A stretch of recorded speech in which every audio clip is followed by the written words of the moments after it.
Hello बच्चों, welcome to दक्षिण learning platform and this amazing session.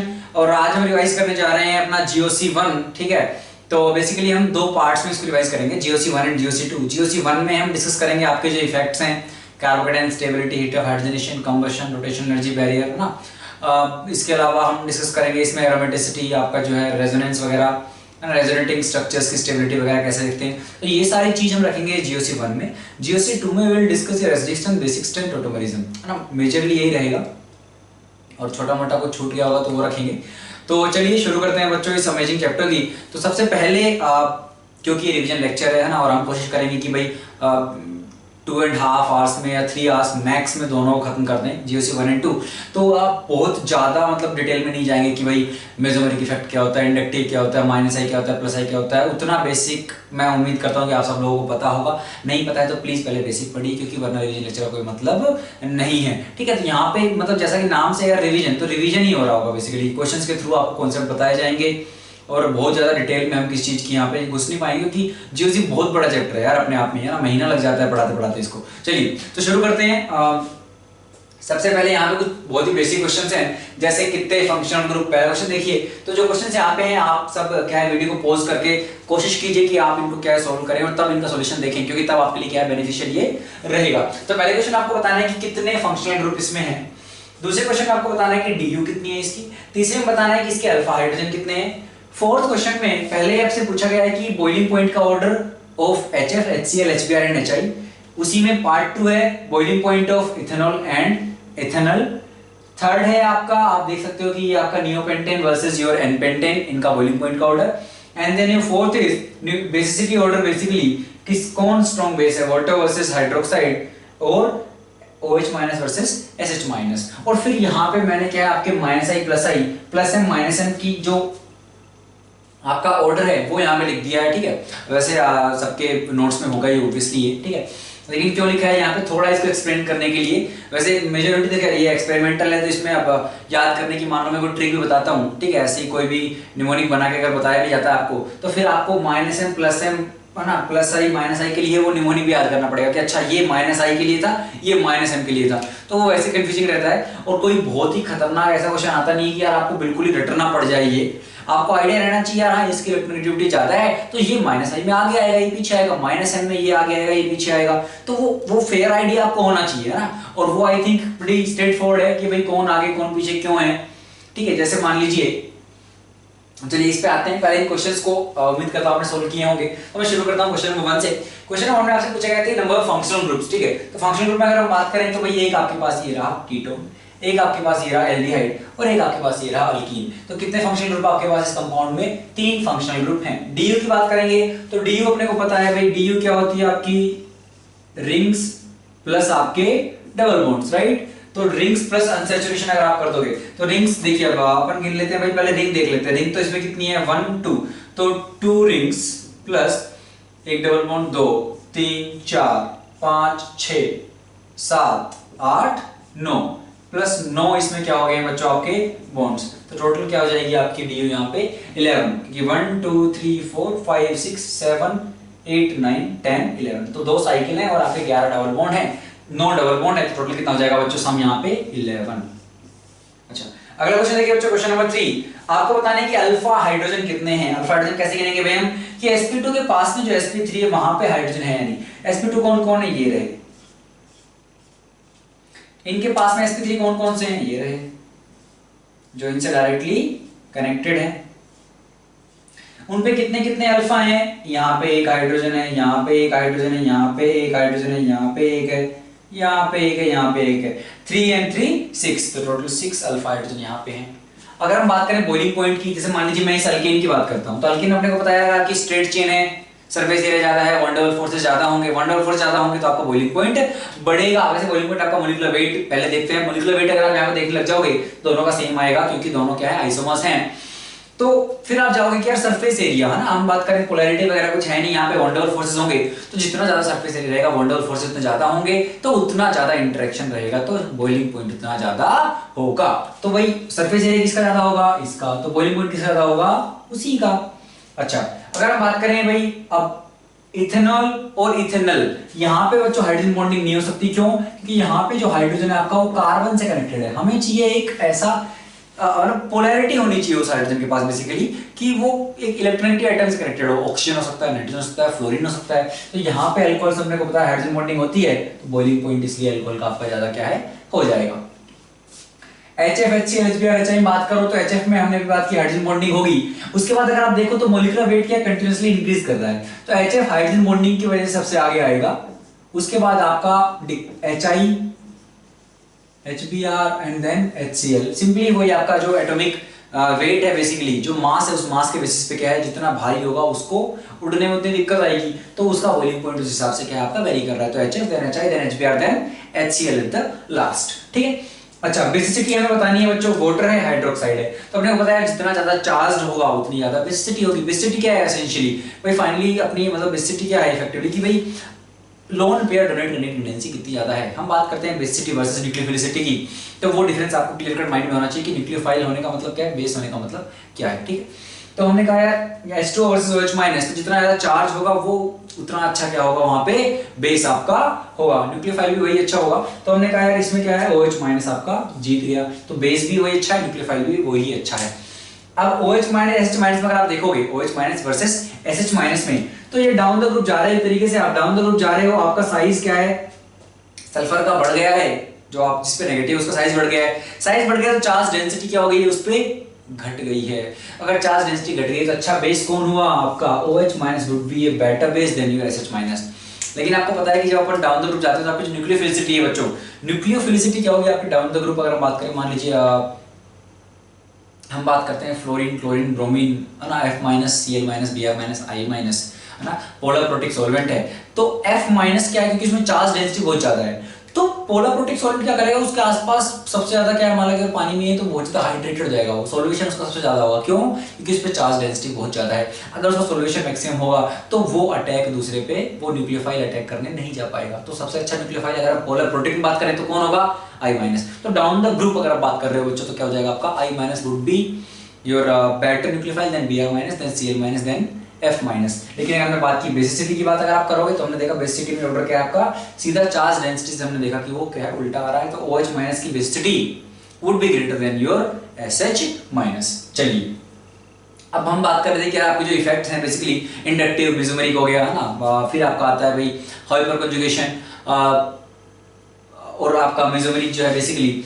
तो इनमें अगर हम देखें तो जो ये आपका ऑर्डर है -I का ऑर्डर क्या है ना, आपको पता है इंडक्टिव क्या है, वो इलेक्ट्रोनेगेटिव डिफरेंस की वजह से होता है। फिर जो चेन में इलेक्ट्रॉन्स को पुश करेंगे है ना, सिग्मा इलेक्ट्रॉन्स का क्या है, वहां पे पार्शियल डिस्प्लेसमेंट होता है, फुल्ली क्या कहीं ट्रांसफर नहीं हो रहे हैं, अपने एटॉमिक ऑर्बिटल छोड़ के नहीं भाग रहे हैं इलेक्ट्रॉन्स, तो केवल और केवल इलेक्ट्रोनेगेटिव डिफरेंस की वजह से वो थोड़े से पार्शियली डिस्प्लेस हो गए ज्यादा इलेक्ट्रोनेगेटिव की तरफ। यही है आपका इंडक्टिव इफेक्ट।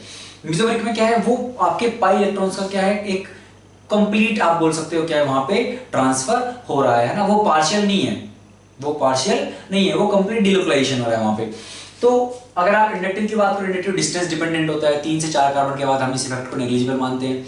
तो इसमें आपके दो हैं, plus I effect, minus I effect. हमने बात किया जो इलेक्ट्रॉन डेंसिटी को अपनी तरफ खींचेगा वो माइनस आई है, जो रिंग में पुश करेगा या फिर जो चेन में पुश करेगा इलेक्ट्रॉन्स को, सिग्मा इलेक्ट्रॉन्स को जो धकेलेगा वो कौन है, प्लस आई वाले। प्लस आई वाले कौन कौन से हैं ना, हम हाइड्रोजन को स्टैंडर्ड मान के चलते हैं, और हाइड्रोजन को अपन इंडक्टिव क्या मान के चलते हैं, 0। तो हाइड्रोजन के रिस्पेक्ट में अपन देखोगे आप यहाँ पे डिफाइंड है, तो हाइड्रोजन लास्ट में है चेन के, और प्लस आई की अगर आप बात करो तो O- सबसे आगे है।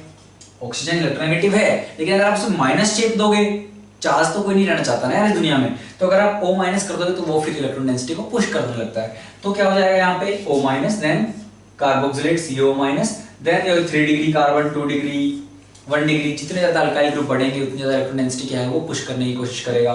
ठीक है। फिर your CH3, then your tritium, deuterium and then hydrogen. तो अगर आइसोटोप की भी बात करो, मान लो बात करूं CH3 वर्सेस CD3, तो CD3 का प्लस आई इफेक्ट क्या होगा, CH3 से ज्यादा होगा, क्योंकि वहां पे D लगे हुए हैं। ठीक है। अच्छा, उसके बाद हम बात करते हैं माइनस आई इफेक्ट की। तो ये तो स्ट्रेट फॉरवर्ड है, 3 डिग्री, 2 डिग्री, 1 डिग्री, इसमें कुछ करना ही नहीं है ना, बहुत ही आसान है।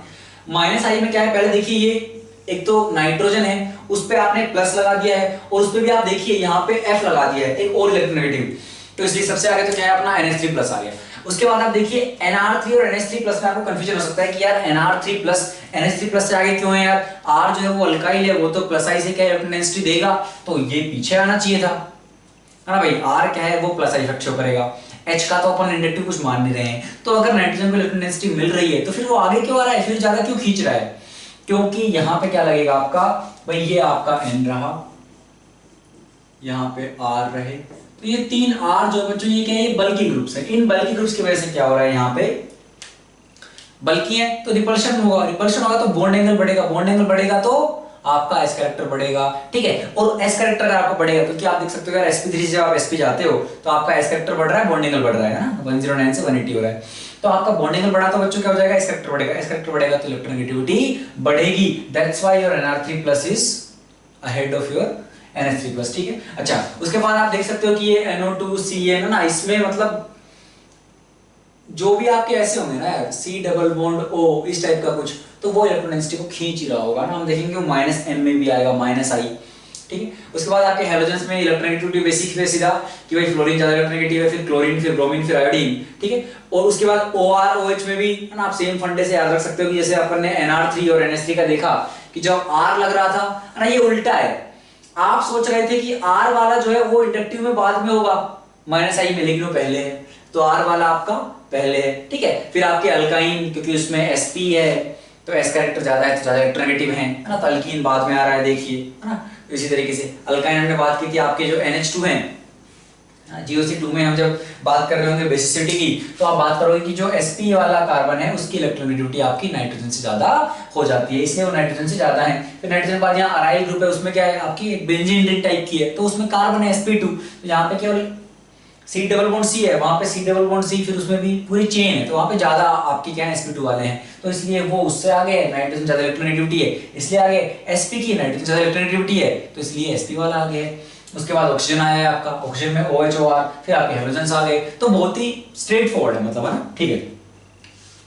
-m +m में हम बात कर रहे हैं। अब यहाँ पे क्या है, यहाँ पे आपके पाई इलेक्ट्रॉन्स बेसिकली, है ना, वो आपका था सिग्मा में पार्शियल डिस्प्लेसमेंट, ये क्या है आपका वास्तव की एक फुल्ली है, क्या क्या हो रहा है आपका कॉन्जुगेशन पूरा हो रहा है, और यहाँ पे आपका पार्शियल डिस्प्लेसमेंट नहीं है, यहाँ पे ये आप बोल सकते हो फुल्ली ट्रांसफर हो रहा है एक तरीके से, है ना, मतलब पार्शियल नहीं है ये इफेक्ट, डिस्टेंस डिपेंडेंट भी नहीं है, अगर कॉन्जुगेशन हो सकता है चाहे कितनी लंबी चेन हो, लास्ट तक कॉन्जुगेशन अगर जा पा रहा है तो वो जाएगा, तो डिस्टेंस से इस इफेक्ट का कोई लेना देना नहीं है, अगर उसको ऑर्बिटल मिल रहे हैं तो वो कॉन्जुगेशन कर जाएगा, हाँ, प्लेन में होने चाहिए, बस वो सारी कंडीशंस हैं। तो -m की अगर आप बात करोगे तो क्या है, अगेन वही NO2 है, फिर CN है, सल्फोनिक है, आप देख पा रहे हो, आपका CHO एल्डिहाइड है, फिर आपका कीटोन है, क्योंकि कीटोन में आपका क्या है, आप सोच सकते हो यहाँ पे भाई आपके बल्की ग्रुप्स लगे होंगे इंडक्टिव वाले, जो इलेक्ट्रॉन डेंसिटी को इस पे क्या है धकेल रहे होंगे, तो इस पे इलेक्ट्रॉन डेंसिटी डेल्टा प्लस कम होगा, तो उतना ज्यादा नहीं खींच पाएगा ये। फिर आपके देखिए अनाइड्राइड वगैरह आ गए हैं, क्योंकि अनाइड्राइड में क्या होगा कि भाई जो आपका ये इलेक्ट्रॉन डेंसिटी लेना चाह रहा था, लेकिन अभी इसका +m भी इधर काम कर रहा है, ठीक है, लेकिन एस्टर इससे पीछे क्यों है, अगर बात करें एस्टर अनाइड्राइड से पीछे क्यों है, क्योंकि एस्टर में C double bond O R, इसमें तो क्या है, क्योंकि आप देखिए ये थोड़ा सा लोन पे इधर भी तो बिजी होगा ना यार, इधर भी तो कार्बोनिल ग्रुप है, इसमें कंप्लीटली इसका +m यहीं पे आएगा, तो इसलिए क्या है इसका -m कंपैरेटिवली कम होगा अनाइड्राइड से, अनाइड्राइड हो गया, एस्टर हो गया, देन कार्बोक्सिलिक अमाइड, तो ये सब क्या है बच्चों आप देख पा रहे हो काफी आसान है ना। और मैं अगेन बोल रहा हूँ कि आपको डिट्टो नहीं रटना है, आपको ये पता होना चाहिए क्या है एल्डिहाइड या कीटोन है, तो they would be more -m, they would be showing more -m as compared to these groups, है ना, कार्बोक्सिलिक हो गया, अमाइड हो गया, ये सब। चलिए +m की बात आप कर सकते हो, +m में क्या है अगेन आपका O- हो गया, NH2 हो गया, अगेन यहाँ पे आप देख सकते हो कि आप एक्सपेक्ट कर रहे थे कि भाई NR2 अगर है तो वो कहाँ होना चाहिए, जैसे हमने यहाँ पे, लेकिन लॉजिक आपको समझ में आ गया था, लॉजिक क्या था कि भाई R है, बल्कि रिपल्शन होगा, इस करेक्टर बढ़ेगा तो क्या हो जाएगा, इलेक्ट्रोनेगेटिविटी बढ़ेगी, तो वो ज्यादा डोनेट नहीं कर पाएगा, सेम लॉजिक यहाँ पे लगेगा बच्चों, इसलिए आपका NR2 पीछे है एज कंपेयर टू NHR या फिर NH2 से, ठीक है। तो उस तरीके से क्या है, ये ऑर्डर भी आपका स्ट्रेट फॉरवर्ड है, आप इनको नोट कर सकते हो, आपके पास ऑलरेडी होंगे ये। चलिए अब हम आगे चलते हैं चैप्टर में, अब हम देखेंगे सीधी एरोमेटिसिटी और फिर रेजोनेटिंग स्ट्रक्चर की स्टेबिलिटी कैसे हम देखते हैं। तो चलिए बच्चों देखते हैं पहले कि भाई एरोमेटिक कौन कौन सी स्पीशीज हैं, आपको ये सब बताना है, तो अपने पास कितनी स्पीशीज हैं यहाँ से लेके यहाँ तक हैं, आप वीडियो को पॉज करके सोल्व कर सकते हो, ठीक है। आपका जो भी आंसर आएगा फिर क्रॉस चेक करना। उसके पहले आप लोगों को पता है यार एरोमेटिक क्या होता है, आपको पता है कि भाई क्या होना चाहिए, हकल्स रूल को जो फॉलो करती हैं वो सब एरोमेटिक है। मतलब 4n+2 पाई इलेक्ट्रॉन होने चाहिए, n 0 भी हो सकता है, मतलब 2 6 10 14 18, तो इस तरह के जिनमें क्या है नंबर ऑफ इलेक्ट्रॉन्स होंगे तो वो सारी क्या होंगी आपकी एरोमेटिक होती हैं। ये एक कंडीशन है। प्लस क्या होना चाहिए आपका कॉन्जुगेशन जो है वो कंप्लीट साइक्लिक कॉन्जुगेशन आपका होना चाहिए, ठीक है। उसके बाद क्या है आपका प्लेनर होना चाहिए, वरना कॉन्जुगेशन नहीं हो पाएगा। तो ये सारी कंडीशन है आपकी है जो हकल्स रूल बोलता है कि यार ये सब है तो आपका मॉलिक्यूल क्या होगा एरोमेटिक होगा, और एरोमेटिक होगा तो वो क्या है एक्स्ट्रा स्टेबल होगा। उसमें क्या है उन 4n+2 पाई इलेक्ट्रॉन की कॉन्जुगेशन की वजह से एक्स्ट्रा स्टेबिलिटी उस मॉलिक्यूल में आएगी, ठीक है। चेक करते हैं कौन कौन से हैं, ठीक है। तो भाई क्या बोला गया है कौन कौन से एरोमेटिक हैं, तो हम बोल रहे हैं 4n+2 पाई। 4n+2 पाई मतलब इधर 2 6 10 14 18 एंड लाइक दैट, ठीक है। तो हमने कहा पहले में अगर हम देखें तो यहाँ प्लस प्लस, यहाँ पे क्या है आपके 2 पाई इलेक्ट्रॉन है और प्लस प्लस है, मतलब यहाँ पे आपका एम्प्टी प्योर वाइटल है तो कॉन्जुगेशन में चला जाएगा। ये 2 इलेक्ट्रॉन क्या है कंप्लीट साइक्लिक कॉन्जुगेशन कर रहे होंगे तो ये तो एरोमेटिक है। यहाँ पे सिमिलरली 6 इलेक्ट्रॉन हो गए, ये भी हो जाएगा। यहाँ पे 6 इलेक्ट्रॉन है लेकिन कॉन्जुगेशन कंप्लीट नहीं है ना, यहाँ पे sp3 आ गया, तो यहाँ पे कोई ऑर्बिटल ही नहीं है जिसमें कॉन्जुगेशन हो सके, सबने तो बॉन्ड बना रखे हैं। तो हमने कहा भाई ये क्या हो जाएगा आपका नॉन एरोमेटिक, ठीक है। ये आपका एरोमेटिक कंडीशन है। और आपने बताया अगर 4n हो गया where n is greater than equal to 1 और इंटीजर होना चाहिए तो आपका 4 8 12 16 ये सब किसी कंडीशन है एंटी एरोमेटिसिटी की, केवल नंबर ऑफ इलेक्ट्रॉन्स वेरी कर रहे हैं एरोमेटिक एंटी एरोमेटिक में, बाकी सब कुछ सेम है कि साइक्लिक होना चाहिए, कॉन्जुगेशन होना चाहिए कंप्लीट, वो सब चीजें सेम है। यहाँ पे देखिए क्या हो सकता है बच्चों, 2 इलेक्ट्रॉन्स यहाँ पे 2 यहाँ पे, यहाँ से ऑक्सीजन का लोन पेयर मिलेगा 6 हो गए, और इस बॉन्ड में पोलैरिटी को हम ऐसे प्लस माइनस आप इसको अज्यूम कर सकते हो क्योंकि एरोमेटिक की वजह से मॉलिक्यूल बहुत स्टेबल होगा तो आप मान सकते हो कि प्लस माइनस में ही एग्जिस्ट करेगा, ठीक है। तो यहाँ पे भी 6 पाई इलेक्ट्रॉन है एरोमेटिक। ये क्या हुआ आपका नॉन एरोमेटिक, ये भी एरोमेटिक, ये भी एरोमेटिक, ये भी एरोमेटिक। ये क्या हो जाएगा आपका 1 2 3 6 पाई इलेक्ट्रॉन कंप्लीट है, कोई दिक्कत ही नहीं है, तो ये भी एरोमेटिक। यहां पे बात आती है ये क्या है आप देखिए 1 2 3 4 कितना हो गया भाई, यहाँ पे आपका 8 पाई इलेक्ट्रॉन है। 8 के अकॉर्डिंग आप देखोगे तो आप बोल दोगे एंटी एरोमेटिक, लेकिन ये इस तरह से एग्जिस्ट नहीं करता है बेचारा, क्योंकि कौन होना चाहता है एंटी एरोमेटिक, जब तक पॉसिबिलिटी होगी कि वो ना हो, अगर वो होकर पा रहा है तो वो नहीं होना चाहेगा। ये बेसिकली आपके टब शेप्ड में इस तरीके से एग्जिस्ट करता है बच्चों, जैसे हम सोच रहे हैं वैसे एग्जिस्ट नहीं करता है, ये इस तरीके से एग्जिस्ट करता है एक टब के तरीके से। तो अगर एक टब शेप्ड है तो वो क्या है आपका प्लेनर नहीं है, प्लेनर नहीं है तो कॉन्जुगेशन हो ही नहीं पाएगा, कॉन्जुगेशन नहीं होगा तो ये एरोमेटिक नहीं हो पाएगा, तो ये क्या हो जाएगा आपका यहाँ पे नॉन एरोमेटिक। यहाँ पे आपके 6 इलेक्ट्रॉन है ट्रोपाइलियम कैटायन, ये क्या हो जाएगा आपका एरोमेटिक, कोई दिक्कत वाली बात नहीं है। यहाँ पे आप काउंट करोगे तो बोलोगे 10 इलेक्ट्रॉन। बेसिकली ये सब क्या है एनोलिन्स है ना। एनोलिन मतलब एक ऐसा सिस्टम जिसमें क्या है क्यूमुलेटेड डबल बॉन्ड्स ना हो तो, और उसको हटा के maximum number of double bonds ring के अंदर हो। जैसे मैक्सिमम पॉसिबिलिटी यही है डबल बॉन्ड्स की, क्योंकि यहाँ पे एक डबल बॉन्ड बनाया, अगर यहाँ पे बना दोगे तो वो तो क्यूमुलेटेड हो जाएगा, वो नहीं है तो आपका डबल बॉन्ड बना फिर डबल बॉन्ड बना, तो ये maximum number of double bonds इस रिंग के अंदर हो सकते थे।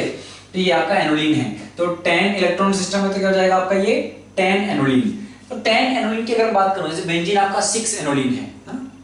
चलिए तो यहाँ पे क्या ये एरोमेटिक है, यहाँ पे क्या होता है कि भाई 10 है यहाँ पे आ रहा है, लेकिन यहाँ पे जो हाइड्रोजन होगा और यहाँ पे जो हाइड्रोजन होगा इनमें जो वंडरवल रिपल्शन होते हैं उनकी वजह से क्या हो जाएगा आपका ये मॉलिक्यूल इस शेप में आपका एग्जिस्ट कर ही नहीं पाएगा, ठीक है। तो ये भी इसमें भी आपकी क्या प्लेनरिटी नहीं होगी, अपने आप को रिपल्शन से मिनिमाइज करने के लिए ये प्लेनरिटी नहीं बना पाएगा, ठीक है। जिसकी वजह से क्या हो जाएगा बच्चों ये भी आपका एरोमेटिक ना होके नॉन एरोमेटिक होगा। अच्छा फिर क्या आपके पास कुछ ऐसे केसेस आने लगेंगे जैसे कुछ इस तरह के, ठीक है। जैसे यहाँ पे अगर आप गिनोगे तो कितने हैं 1 2 3 है ना। इसमें क्या हमें पेरिफेरल गिनने होते हैं, क्या आप पेरिफेरल पे गिन लीजिए कितने हैं। जैसे जैसे यहाँ से शुरू करेंगे हम तो यूं चलेगा इसमें है ना, यूं कितने हो गए 1 2 3 4 5 6 6 मतलब कितने हो गए भाई 6 इंटू 2 12 12 मतलब यहाँ आ गया, ये तो एंटी एरोमेटिक हो गया, ठीक है। तो इसमें आपको क्या पेरिफेरी के गिनने होते हैं। अच्छा, एनोनिन की केस में अगर हम आगे चले, जैसे हमने देखा यहाँ पे 8 वाला क्या है आपका नॉन एरोमेटिक है, क्योंकि वो आपका टब शेप्ड है। तो क्या जो आगे वाले हैं 8 के बाद अगर हम बात करें जो 12 है या 16 है, क्या ये सब एंटी एरोमेटिक होंगे? हमने कहा जी नहीं, ये एंटी एरोमेटिक नहीं होंगे, क्योंकि ये रिंग आपकी सफिशिएंटली इतनी बड़ी हो जाएगी कि उसको पता है एंटी एरोमेटिक मतलब मेरी व्हाट लगने वाली है, तो वो अपनी आप क्या है अपनी प्लेनरिटी जो है उसको बर्बाद कर लेगी, वो नॉन प्लेनर हो जाएगी। क्योंकि प्लेनर अगर होगी तो वो एंटी एरोमेटिक बन जाएगी, तो वो क्यों करेगी? जब उसके पास फ्लेक्सिबिलिटी है, क्या वो इतनी बड़ी है, वो अब नॉन प्लेनर होकर सस्टेन कर सकती है, तो वो क्यों चाहिए एंटी एरोमेटिक बनना? तो आपकी 12 16 ये सारी क्या हो जाएगी बच्चों, नॉन एरोमेटिक हो जाएगी। ठीक है। अच्छा, लेकिन जो अगर हम एरोमेटिक में बात करें, जैसे 10 तो चलो नहीं हो पाया क्योंकि भाई यहां पे रिपल्शन आने लगे, लेकिन क्या 14 18 की बात करें ना, 16 20 भी क्या हो जाएगी नॉन एरोमेटिक। तो 14 18 की बात करें, जी हाँ ये आपकी एरोमेटिक हो जाएंगी। चलिए ठीक है। उसके बाद अगर हम बात करें जैसे ये आपका केस है, ठीक है, ये क्या है आपका भाई 7 कार्बन की एक चेन है, इधर 7 की एक चेन है, ये आपका बच्चों हेप्टालीन है। ये 7 और 5 वाला एजुलिन है, और ये 5 और 5 वाला क्या है, पेंटालीन। ठीक, इन तीनों में अगर हम बात करना चाहें तो जैसे मान लीजिए अगर पेंटालीन में बात करेंगे तो क्या है 1 2 3 4, ये तो कितने हो गए भाई 8 पाई इलेक्ट्रॉन, ये तो क्या हो गया एंटी एरोमेटिक। अच्छा, हेप्टालीन में आप गिनिए तो कितने आ रहे हैं 1 2 3 4 5 6, आपके 12 पाई इलेक्ट्रॉन्स यहाँ पे आ रहे हैं, और 12 पाई इलेक्ट्रॉन्स का मतलब हो गया बच्चों क्या हो जाएगा आपका एंटी एरोमेटिक। तो आपको केवल पेरिफेरल काउंटिंग करनी है। ठीक है। एजुलिन में अगर आप बात करोगे तो 1 2 3 4 5 10 पाई है, मतलब क्या हो जाएगा बच्चों ये आपका एरोमेटिक हो जाएगा ना। यहाँ पे अगर आप बात करना चाहोगे इलेक्ट्रॉन डेंसिटी का फ्लो किस तरफ होगा एजुलिन में, तो वो बात भी आप कर सकते हो। इस वाले को यहाँ ले जाइए, इस वाले को यहाँ पे लेके चले जाइए, तो क्या बन जाएगा ये, तो ये कुछ ऐसा बन जाएगा आपका।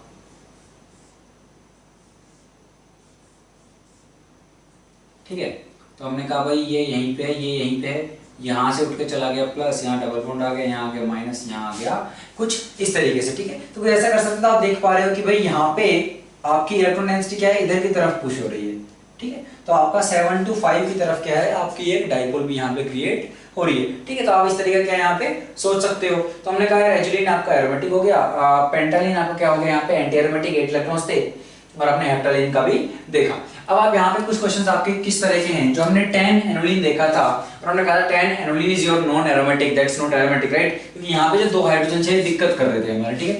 अब हमने क्या किया, इन दोनों को यहाँ से हमने इस तरीके से क्या जोड़ दिया और यहाँ पे हमने ऑक्सीजन लगा दिया। अब क्या है, जो आपकी ये हाइड्रोजन हाइड्रोजन रिपल्शन वाली जो दिक्कत थी ना वो दूर हो चुकी है। इसकी वजह से क्या होगा, अब ये प्लेनर होगी और आराम से 10 पाई इलेक्ट्रॉन्स क्या होंगे आपके बच्चों, एरोमेटिक होंगे। जरूर नहीं यहाँ पे ऑक्सीजन हो, नाइट्रोजन भी हो सकता है, CH2 भी हो सकता है, जैसे आपका ये रहा। तो यहाँ पे 10 पाई बन रहा है, ये क्या होगा एरोमेटिक होगा, ये भी क्या होगा आपका एरोमेटिक होगा। यहाँ पे अगर आप देखना चाहो तो हमने कहा पेरिफेरल गिनते हैं 1 2 3 4 5, अगेन 10 क्या हो जाएगा एरोमेटिक हो जाएगा। ठीक है। यहाँ पे अगर आप देखना चाहो इस वाले क्वेश्चन को, तो आप इसको कैसे इंटरप्रेट कर सकते हो, इसमें थोड़ी सी हम क्या है शिफ्टिंग करा देते हैं। जैसे मान लीजिए इस बॉन्ड को यहाँ ले आइए, इसको यहाँ ले आइए, ठीक है, इसको यहाँ ले जाके मान लीजिए अगर मैं इसको यहाँ ले जाऊँ, ठीक है, और इसको यहाँ ले जाइए, इस बॉन्ड को यहाँ ले आइए, तो क्या बन गया है आपका ये, है ना, क्योंकि वैसे समझना थोड़ा सा इसको मुश्किल है। तो क्या हो गया यहाँ पे, ये आ गया यहाँ पे, ये बॉन्ड चला गया यहाँ पे, इस बॉन्ड को हम लेके चले गए यहाँ पे, इस बॉन्ड को यहाँ पे, इस बॉन्ड को यहाँ पे, इसको यहाँ पे, और आपका कुछ इस तरीके से।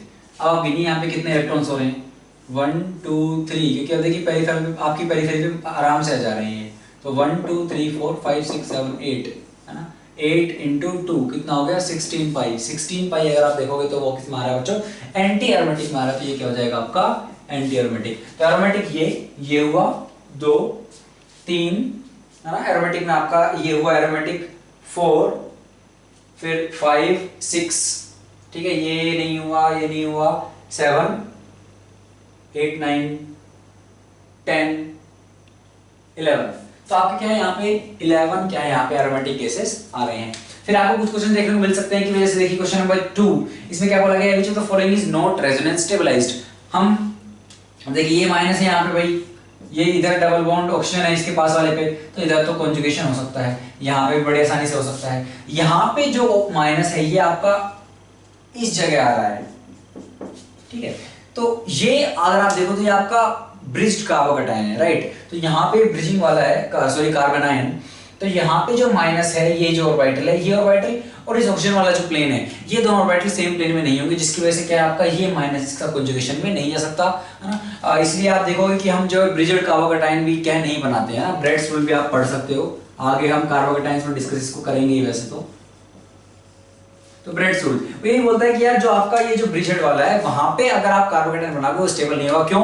कि प्लेनरिटी अचीव नहीं कर सकता, ठीक है, और उसको किसी तरीके से स्टेबलाइज नहीं किया जा सकता। वो आपका क्या है, जैसे यहाँ पे आपका डबल बॉन्ड है, ठीक है, ये माइनस बना है जो आपका, तो इस माइनस का जो ऑर्बिटल होगा, समझ रहे हो भाई, ये अगर आपकी भाई समझने की कोशिश करना, ये आपकी इस तरह से एक रिंग है, ये दूसरी वाली रिंग है, तो ये माइनस आपका नीचे की तरफ वाला नीचे की तरफ होगा ना। अगर मैं मान रहा हूँ कि ये ऊपर की तरफ ऐसे, तो ये अंदर की तरफ होगा और ये आपका इसी प्लेन में है, तो दोनों ये कॉन्जुगेशन में आ ही नहीं पाएंगे, और अगर कॉन्जुगेशन में नहीं आ पाएंगे तो फिर रेजोनेंस नहीं होगा, सीधी सी बात है। सेम प्लेन चाहिए, और यहाँ पे तो सेम प्लेन अपना, यहाँ पे तो कॉन्जुगेशन हो सकता है बड़ी आसानी से, कोई दिक्कत की बात नहीं है।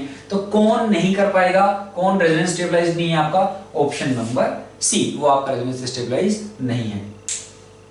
फिर आगे कुछ क्वेश्चन ऐसे बनते हैं जिनमें रेजोनेटिंग स्ट्रक्चर्स पूछे जाते हैं, जेई पूछती रहती है, ठीक है। तो जैसे मान लीजिए ये हमारे बेंजीन है, आपका नेफ्थलीन है, फिनेंथ्रीन है, ये सारे अगर आप बात करो तो इनमें नंबर ऑफ रेजोनेटिंग स्ट्रक्चर कितने कितने बनेंगे, एक क्लास में कराया जाता है आपको। जैसे बेंजीन का अगर हम देखें तो ये है, तो एक दूसरा क्या बना सकते हो आप, इस तरह से अगर आप बॉन्ड शिफ्ट करा दो तो एक ये हो गया, एक वो हो गया, दो बनते हैं आपके, ठीक है। यहाँ पे अगर आप बात करो तो यहाँ पे आपके कितने बनेंगे, नेफ्थलीन में आपके कितने बनते हैं, नेफ्थलीन आपके 3 बनते हैं, ठीक है।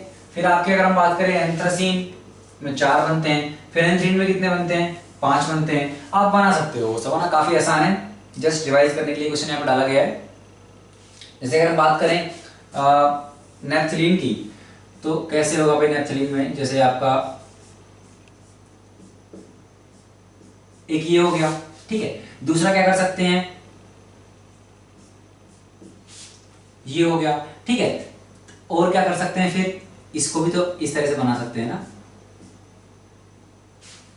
तो ये 3 आपके होंगे इस तरीके से। क्या है, फिर आप इस वाली के बना सकते हो, इस वाली के 4 आएंगे, इस वाली के क्या है, फिनेंथ्रीन के 5 आएंगे, एंथ्रासीन है इसके 4 आएंगे, ठीक है। अब हम देखते हैं स्टेबिलिटी ऑफ रेजोनेटिंग स्ट्रक्चर्स, वो कैसे देखनी है वो डिस्कस करते हैं। बच्चों आगे बढ़ते हैं और देखते हैं स्टेबिलिटी ऑफ रेजोनेटिंग स्ट्रक्चर। तो जैसे मान लीजिए आपके पास ये क्वेश्चन है, ठीक है, अपन बताएंगे मोस्ट स्टेबल कौन सा है, लीस्ट स्टेबल कौन सा है। तो यहाँ अपन क्या फॉलो करते हैं, अपने पास 3-4 बातें हैं। सबसे पहले हम देखेंगे यार ऑक्टेट कंप्लीट, जिसका ऑक्टेट कंप्लीट है वो ज्यादा स्टेबल होगा, अगर किसी का इनकम्प्लीट है तो वो कम स्टेबल होगा, ठीक। तो ऑक्टेट कंप्लीट हम पहले देखते हैं। इसके लिए आप क्या कर सकते हो, सिंपली आप नंबर ऑफ पाई बॉन्ड्स गिन सकते हो, वहां से आपको आइडिया लग जाएगा, ठीक है। जिसमें पाई बॉन्ड ज्यादा होंगे उसमें क्या आप बोल सकते हो कि ऑक्टेट उसमें ज्यादा कंप्लीट होगा। दूसरा क्या बोल सकते हैं हम, अगर ये सब में सेम है ना, मान ली सब में एक एक ऑक्टेट क्या खाली है, फिर हम कहां पे जाएंगे, फिर हम जाएंगे कि भाई लेस नंबर ऑफ चार्जेस। पहले हमने देखा ऑक्टेट कंप्लीट होना चाहिए, फिर हमने देखा कि नंबर ऑफ चार्जेस कम होना चाहिए। किसी मान लो चार्जेस है ही नहीं, किसी में 2 चार्जेस हैं प्लस माइनस, ठीक है, तो उस टाइप से जिसमें चार्जेस ज्यादा होंगे वो अनस्टेबल होगा, लेस नंबर ऑफ चार्जेस।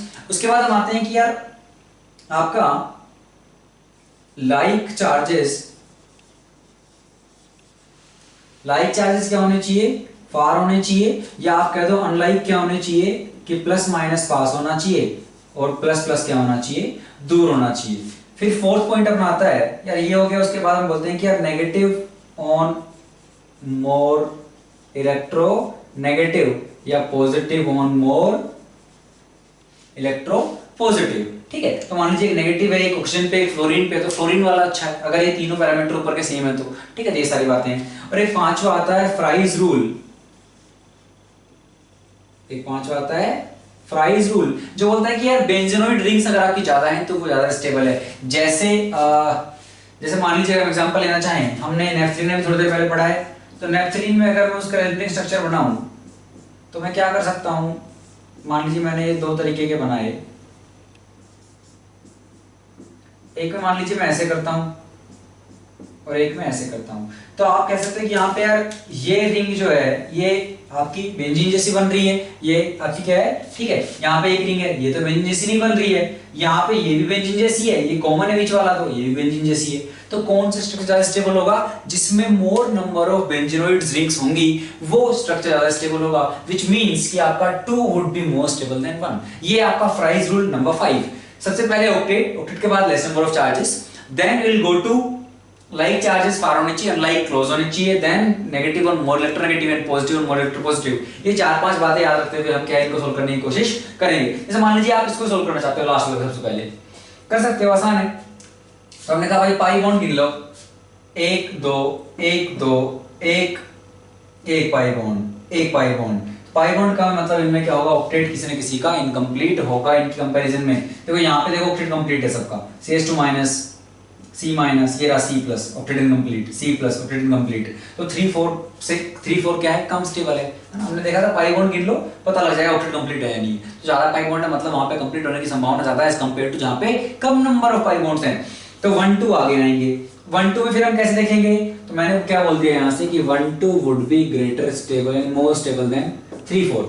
अब 1 2 में फिर आगे चलते हैं, less number of charges, plus minus एक एक है, प्लस माइनस एक एक है। आगे like charges far unlike charges close, like charges far, तो हमने कहा यार unlike charges close, unlike close होना चाहिए। अनलाइक क्लोज कहां पे है भाई, अनलाइक बच्चों क्लोज आपका यहां पे है ना, प्लस माइनस आपका पास में है। तो अनलाइक क्लोज है मतलब मेरा कौन सा आंसर हो जाएगा यहाँ पे, ये वाला आंसर मेरा हो जाएगा एज कंपेयर टू दिस, ठीक है। बाकी तो प्लस यहाँ पे भी ऑक्सीजन पे है, यहाँ भी कार्बन पे है, वैसे भी 3 नंबर पे हमें आंसर मिल गया। तो मोस्ट स्टेबल 2 देन 1। 3 4 में कैसे डिस्कस करेंगे, नंबर ऑफ चार्जेस सेम है, लाइक चार्जेस फार दोनों पास पास में है, कुछ नहीं पता लगा, नेगेटिव और मोर इलेक्ट्रोनेगेटिव, पॉजिटिव और मोर इलेक्ट्रोपॉजिटिव, यहां से अपने को कोई आइडिया नहीं लगा। अच्छा अब क्या बोल सकते हो आप कि यार यहाँ पे जो माइनस है, यहाँ ऑक्सीजन के पास क्या है, लोन पेयर है, ये लो यहाँ पे रिपल्शन होने लगेगा, तो ये लीस्ट स्टेबल होगा 4th, तो 3 देन 4th। इस तरीके से क्या है आप पता यहाँ पे कर सकते हो। अच्छा चलिए तो ये हो गया। नेक्स्ट क्वेश्चन देखिए, किसकी स्टेबिलिटी, ये रहा, ये जेई का क्वेश्चन है जो प्रीवियस ईयर। तो ऑप्शन नंबर सी, अगर हम यहाँ पे इन चारों में देखना चाहें कौन ज्यादा स्टेबल है कौन कम स्टेबल है, तो अपन क्या बोलेंगे कि देखिए पाई बॉन्ड सब में 2 2 हैं, आप गिन सकते हो, तो पहला वाला रूल फेल हो गया। आगे चलिए, लेस नंबर ऑफ चार्जेस सब में 4 4 चार्ज हैं, 2 + 2 - ये भी गया। लाइक चार्जेस फार, उसके अकॉर्डिंग तुरंत मिलेगा, 2 प्लस पास पास में पटक रखे हैं, ये सबसे ज्यादा अनस्टेबल है। इसमें अनस्टेबल ही बताना था, जेई ने अनस्टेबल पूछा था, सबसे ज्यादा अनस्टेबल कौन है, लीस्ट स्टेबल, तो कौन आ गया ये, क्योंकि इसमें 2 प्लस पास पास में है, ऐसा कहीं और पे अपना इस तरह का सीन नहीं है। तो यही क्या होगा आपका सबसे ज्यादा लीस्ट स्टेबल होगा। चलिए अच्छा आगे चलते हैं, मान लीजिए बी सोल्व करना है आपको। बी में आप क्या बोल सकते हो कि भाई 2 पाई है, यहाँ पे 1 पाई है, देखिए यहाँ पे 2 पाई है, यहाँ पे 1 पाई है, तो 2 और 4 में 1 पाई है, तो मैं कह सकता हूं कि 1 3 would be greater than 2 and 4, ठीक है। उसके बाद हम देखेंगे क्या कि भाई लेस नंबर ऑफ चार्जेस तो सेम ही है सब में, अनलाइक चार्जेस फार, तो अगर हम 1 3 में बात करें, प्लस माइनस पास पास में, कुछ पता नहीं लगा। फिर हमने कहा था कि यार नेगेटिव और मोर इलेक्ट्रोनेगेटिव, तो अगर मैं 1 3 में देखूं तो नेगेटिव किस पे है, कार्बन पे, इधर किस पे है, नाइट्रोजन पे। कौन अच्छा है, नाइट्रोजन, ठीक है। तो हमने क्या कहा कि इसमें 1 देन 3, इन दोनों कैसे कंपेयर करेंगे, है ना, चार्ज की डिस्टेंस ही बराबर है, नेगेटिव और मोर इलेक्ट्रोनेगेटिव, नेगेटिव किस पे है, नाइट्रोजन पे, कौन स्टेबल हुआ ये, तो देन 2 देन 4, ठीक है। अच्छा क्वेश्चन नंबर 1 में अगर आप देखना चाहो बच्चों तो क्या हो जाएगा, 1 में अब क्या है, 1 अच्छा क्वेश्चन है। 1 अच्छा क्वेश्चन क्यों है, 1 अच्छा क्वेश्चन इसलिए है कि इसमें आपके सारे फंडे फेल हो जाएंगे, तो आप जो ये सब लगाओगे ना इसमें कुछ नहीं लगने वाला है। ये एक बेसिक रेजोनेंस का क्वेश्चन है कि भाई देखिए सबसे पहले तो ये तो मोस्ट स्टेबल होगा 1, क्योंकि इसमें कोई भी चार्ज सेपरेशन वगैरह नहीं है, यहाँ पे हमने जबरदस्ती इसको क्या है तोड़ दिया है प्लस माइनस में। अच्छा तो 1 के बाद ऑर्डर क्या आएगा, क्या 2 आएगा या 3 आएगा, ये अपने को पता करना है। तो 2 और 3 में अगर आप देखोगे तो मैं क्या कह रहा हूं कि यार देखना कि भाई यहाँ पे ये प्लस एम शो करेगा, तो इलेक्ट्रॉन का फ्लो कैसे होने वाला है, यहाँ पे ये शिफ्ट होते इधर, ये शिफ्ट होगा इधर, तो ये शिफ्ट होगा इधर, तो माइनस इस कार्बन पे आ रहा है। रेजोनेंस जो होगा भाई आप उल्टा रेजोनेंस थोड़ी करा दोगे, यहाँ पे अगर आपको यहाँ पे प्लस चाहिए मतलब ये इधर शिफ्ट होना चाहिए ऐसे, तो वो तो होगा ही नहीं ना यार, क्योंकि ये अगर आप देखो तो प्लस इलेक्ट्रॉन डेंसिटी यहां से फ्लो होगी, क्योंकि ये प्लस शो करेगा, तो वो इसी तरीके से जाएगी, तो माइनस कहाँ आना चाहिए था यहाँ, तो विच मीन्स ये करेक्ट है। तो माइनस इलेक्ट्रॉन डेंसिटी कहाँ पे रहेगी आपकी, इस वाले पे। तो बच्चों ये आपको याद रखना है। तो 1 3 देन 2, 2 आपका लीस्ट स्टेबल होगा ना। तो इस तरीके से क्या ये अच्छा क्वेश्चन था, आपको याद रखना है कि ऐसा कुछ भी आपको देखने को मिल सकता है एग्जाम में। उसके बाद हम चलते हैं बच्चों, एक आपको क्या है यहाँ पे बीटा नेप्थोल दे रखा है, और बीटा नेप्थोल से आपको पूछ रहे हैं कि भाई NaOH तो number of resonating structure of product जो भी बनेगा यहाँ, प्रोडक्ट क्या बनेगा, ये एसिड है बेस है, यहाँ माइनस हो जाएगा, इसके कितने रेजोनेटिंग स्ट्रक्चर बनेंगे। जेई प्रीवियस ईयर क्वेश्चन है बच्चों, काफी आसान है। कैसे करना है देखिए, मैं यहाँ पे करके बता देता हूँ, कंप्लीट इसको सोल्व नहीं करूंगा मैं, आप क्या है इसको आसानी से कर सकते हो। जैसे मान लीजिए ये ओ भाई माइनस आया, ये माइनस इधर आया, तो ये बॉन्ड आपका क्या करेगा, ये बॉन्ड आपका इधर गया, तो ये एक बन गया, ठीक है। फिर आप और क्या करा सकते हो भाई, जैसे मतलब इसके काफी सारे बनेंगे,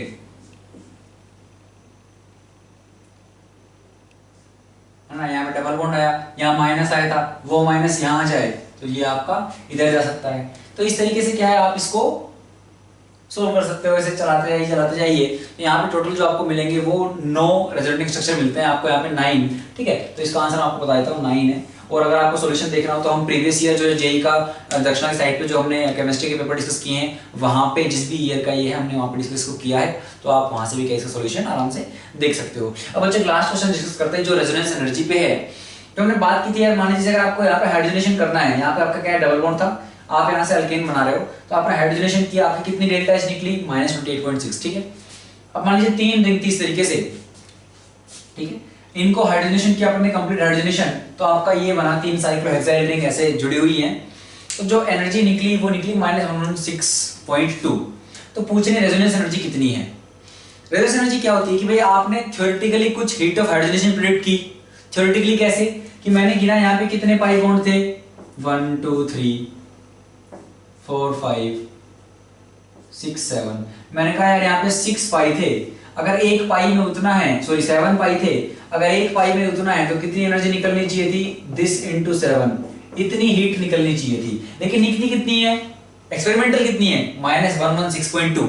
तो रेजोनेंस एनर्जी वो है कि जो आपने थ्योरेटिकली प्रेडिक्ट की हीट ऑफ हाइड्रोजनेशन और जो आपकी एक्सपेरिमेंटली है, उन दोनों का जो डिफरेंस है वो क्यों आया है, क्योंकि आप जो एक्सपेक्ट कर रहे थे कि ये उतना अनस्टेबल होगा, ये उतना अनस्टेबल नहीं है, ये उससे स्टेबल है। क्यों, क्योंकि यहाँ पे जो एरोमेटिसिटी आ रही है ना, ये बेंजीनोइड स्ट्रक्चर से, तो यहाँ पे जो एरोमेटिसिटी आ रही है उसकी वजह से ये स्टेबल हो गया, एक्स्ट्रा स्टेबल। और इन दोनों का जो डिफरेंस आएगा थ्योरेटिकल एंड एक्सपेरिमेंटल का, वही आपका क्या होगा, रेजोनेंस एनर्जी यहाँ पे होगा। नंबर 1 बात, बस वही आपको करना है। तो इसका प्रोडक्ट करो, जो भी आएगी हीट ऑफ हाइड्रोजनेशन उतनी होनी चाहिए थी, इतनी आई है, घटा दो, जो डेल्टा आ रहा है वो डेल्टा किसका है, रेजोनेंस एनर्जी की वजह से प्रोडक्ट उतना स्टेबल हो गया, तो वही है आपकी रेजोनेंस एनर्जी, ठीक है। जो पहला वाला क्वेश्चन बच्चों आई होप आप इसको कर सकते हो, ठीक है, मतलब कुछ टफ इसमें नहीं है यार, है ना, आप कर लोगे, आप लोग मुझे पता है। तो अब हम बच्चों ये हो गया अपना रेजोनेंस, ठीक है। अब हम आगे बढ़ते हैं और हम चलेंगे कि भाई कार्बोकैटायन जो आपके रिएक्टिव इंटरमीडिएट्स हैं, रिएक्शन इंटरमीडिएट्स, आपके फ्री रेडिकल कार्बोकैटायन और आपके कार्बन आयन, उनकी स्टेबिलिटी वगैरह हम डिस्कस करेंगे, और कार्बोकैटायन को डिटेल में डिस्कस करेंगे, उनका रीअरेंजमेंट वगैरह ये सब चीजें हम आगे डिस्कस करेंगे। बच्चों आगे बढ़ते हैं और देखते हैं रिएक्शन इंटरमीडिएट्स। तो रिएक्शन इंटरमीडिएट्स में किसकी बात कर रहे हैं हम बात कर रहे हैं carbocation, carbon ion and free radical की। तो आपको पता है, जैसे मान लीजिए भाई आपकी कोई रिएक्शन होने वाली है, तो वहां पे बॉन्ड्स तो टूटते ही हैं। तो मान लीजिए आपका एक कार्बन कार्बन का बॉन्ड है, वो टूटने वाला है। अभी 2 तरीके से टूट सकता है, तो हम बोलते हैं यार एक होमोलिटिकली, एक हेटेरोलिटिकली। होमोलिटिकली मतलब जो आपके जो इसके बीच में 2 इलेक्ट्रॉन्स हैं, एक इन भाई के पास जाएगा, एक इन भाई के पास जाएगा, इस तरीके से फिश हुक एरोज ऐसे करके इनको एक एरो ऐसे ना आधी एरो टाइप से इनको ड्रॉ करते हैं। तो ये तो हुआ होमोलिटिकली कि दोनों के पास बराबर बराबर चले गए। हेटेरोलिटिकली में क्या होता, इस केस में जो स्पीशीज बनेगी वो बनेगी फ्री रेडिकल। कार्बन के ऊपर आप देखोगे एक इस तरह से क्या है इलेक्ट्रॉन वहां पे रहेगा। अगर हेटेरोलिटिकली होता तो क्या होता, दोनों के दोनों किसी एक के पास चले जाते इस तरीके से। तो यहाँ पे क्या होता आपका, जिसके पास जा रहे हैं, ठीक है, वो क्या हो जाएगा आपका, है ना, कार्बन कार्बन बॉन्ड लिया है, कुछ और भी ले सकते हो आप। मान लीजिए CCl है आपका, तो क्लोरीन ज्यादा इलेक्ट्रोनेगेटिव है, तो Cl माइनस लेके चला गया, तो कार्बन वाला क्या बनेगा वहां पे आपका कार्बोकैटायन बन जाएगा, ठीक है, इस तरीके से। या मान लीजिए कोई बॉन्ड है जिसमें, जैसे अगर हम बात करते हैं ग्रिग्नार्ड की बात हम करते हैं, तो उसमें हम RMgX लेते हैं, है ना। R मान लीजिए अपना CH3 है या फिर C2H5 है उस तरीके से, तो अपना RMgx में क्या है, यहाँ पे R पे नेगेटिव होता है, तो ये अपना क्या है, ये अपना कार्बन आयन है। तो अगर कार्बन पे इस तरह से माइनस चार्ज हो आपका तो कार्बन आयन हो जाएगा, पॉजिटिव हो तो क्या हो जाएगा, वो कार्बोकैटायन हो जाएगा, और अगर एक सिंगल इलेक्ट्रॉन इस तरीके से हो वो क्या हो जाएगा, फ्री रेडिकल आपका हो जाएगा। अच्छा, अब इन तीनों के बारे में अगर हम बात करना चाहें तो हम बोलते हैं ना, बहुत डिटेल में नहीं जाने वाले हैं, केवल हल्का सा इंट्रोडक्शन कि यार ये क्या है, इसके पास नेगेटिव है तो ये क्या कर सकता है, आपका एक न्यूक्लियोफाइल की तरह बिहेव कर सकता है, राइट। ये क्या है, इलेक्ट्रोफाइल की तरह बिहेव कर सकता है, इसके पास एक एम्प्टी ऑर्बिटल है। फ्री रेडिकल की अगर आप बात करो तो इसके पास क्या है, अगर आप देखो तो ये क्या है आपका नेगेटिवली चार्ज है, ये क्या है कार्बोकैटायन पॉजिटिवली चार्ज है। फ्री रेडिकल क्या है आपका, neither positively charge nor negatively neutral है फ्री रेडिकल, लेकिन इलेक्ट्रॉन डेफिशिएंट तो है, इलेक्ट्रॉन्स तो उसके पूरे नहीं हुए, ठीक है। तो इलेक्ट्रॉन डेफिशिएंट है लेकिन न्यूट्रल है, ठीक है, तो उसको भी इलेक्ट्रॉन्स की तलाश तो है। लेकिन अगर हम बात करें लुईस, तो ये एक लुईस बेस की तरह बिहेव कर सकता है क्योंकि इसके पास माइनस है। ये लुईस एसिड की तरह बिहेव कर सकता है, क्यों, क्योंकि इसके पास एक एम्प्टी ऑर्बिटल है। ये किसकी तरह बिहेव कर सकता है, किसी की तरह भी नहीं, क्यों, क्योंकि इसके पास एक इलेक्ट्रॉन है यार, ना तो ये पेयर ऑफ इलेक्ट्रॉन ले सकता है, ना पेयर ऑफ इलेक्ट्रॉन दे सकता है, तो ये ना तो लुईस एसिड है ना लुईस बेस है ना। ये छोटी छोटी बातें हैं इसके बारे में। इसके अलावा इनको अगर हम स्टेबलाइज करने की बात आती है तो भाई जैसे कार्बोकैटायन है, कार्बोकैटायन है तो आप क्या कहोगे कि भाई कार्बोकैटायन कैसे स्टेबलाइज होगा, कि उसमें इलेक्ट्रॉन डेंसिटी अपने को देनी है। तो आप मान लीजिए एक तो डिलोकलाइजेशन हो गया, डिलोकलाइजेशन से क्या, क्योंकि चार्ज डेंसिटी आपकी डिस्ट्रीब्यूट हो जाती है, तो डिलोकलाइजेशन तो तीनों ही केसेस में क्या करेगा, आपकी स्टेबिलिटी को बढ़ाएगा। उसके बाद हम बात करते हैं कि अगर कार्बोकैटायन है तो आप क्या है, प्लस हाइपरकॉन्जुगेशन जैसे हो गया आपका ना, इंडक्टिव का प्लस इंडक्टिव वाला इफेक्ट, तो ये सब क्या है कार्बोकैटायन को स्टेबलाइज करेंगे।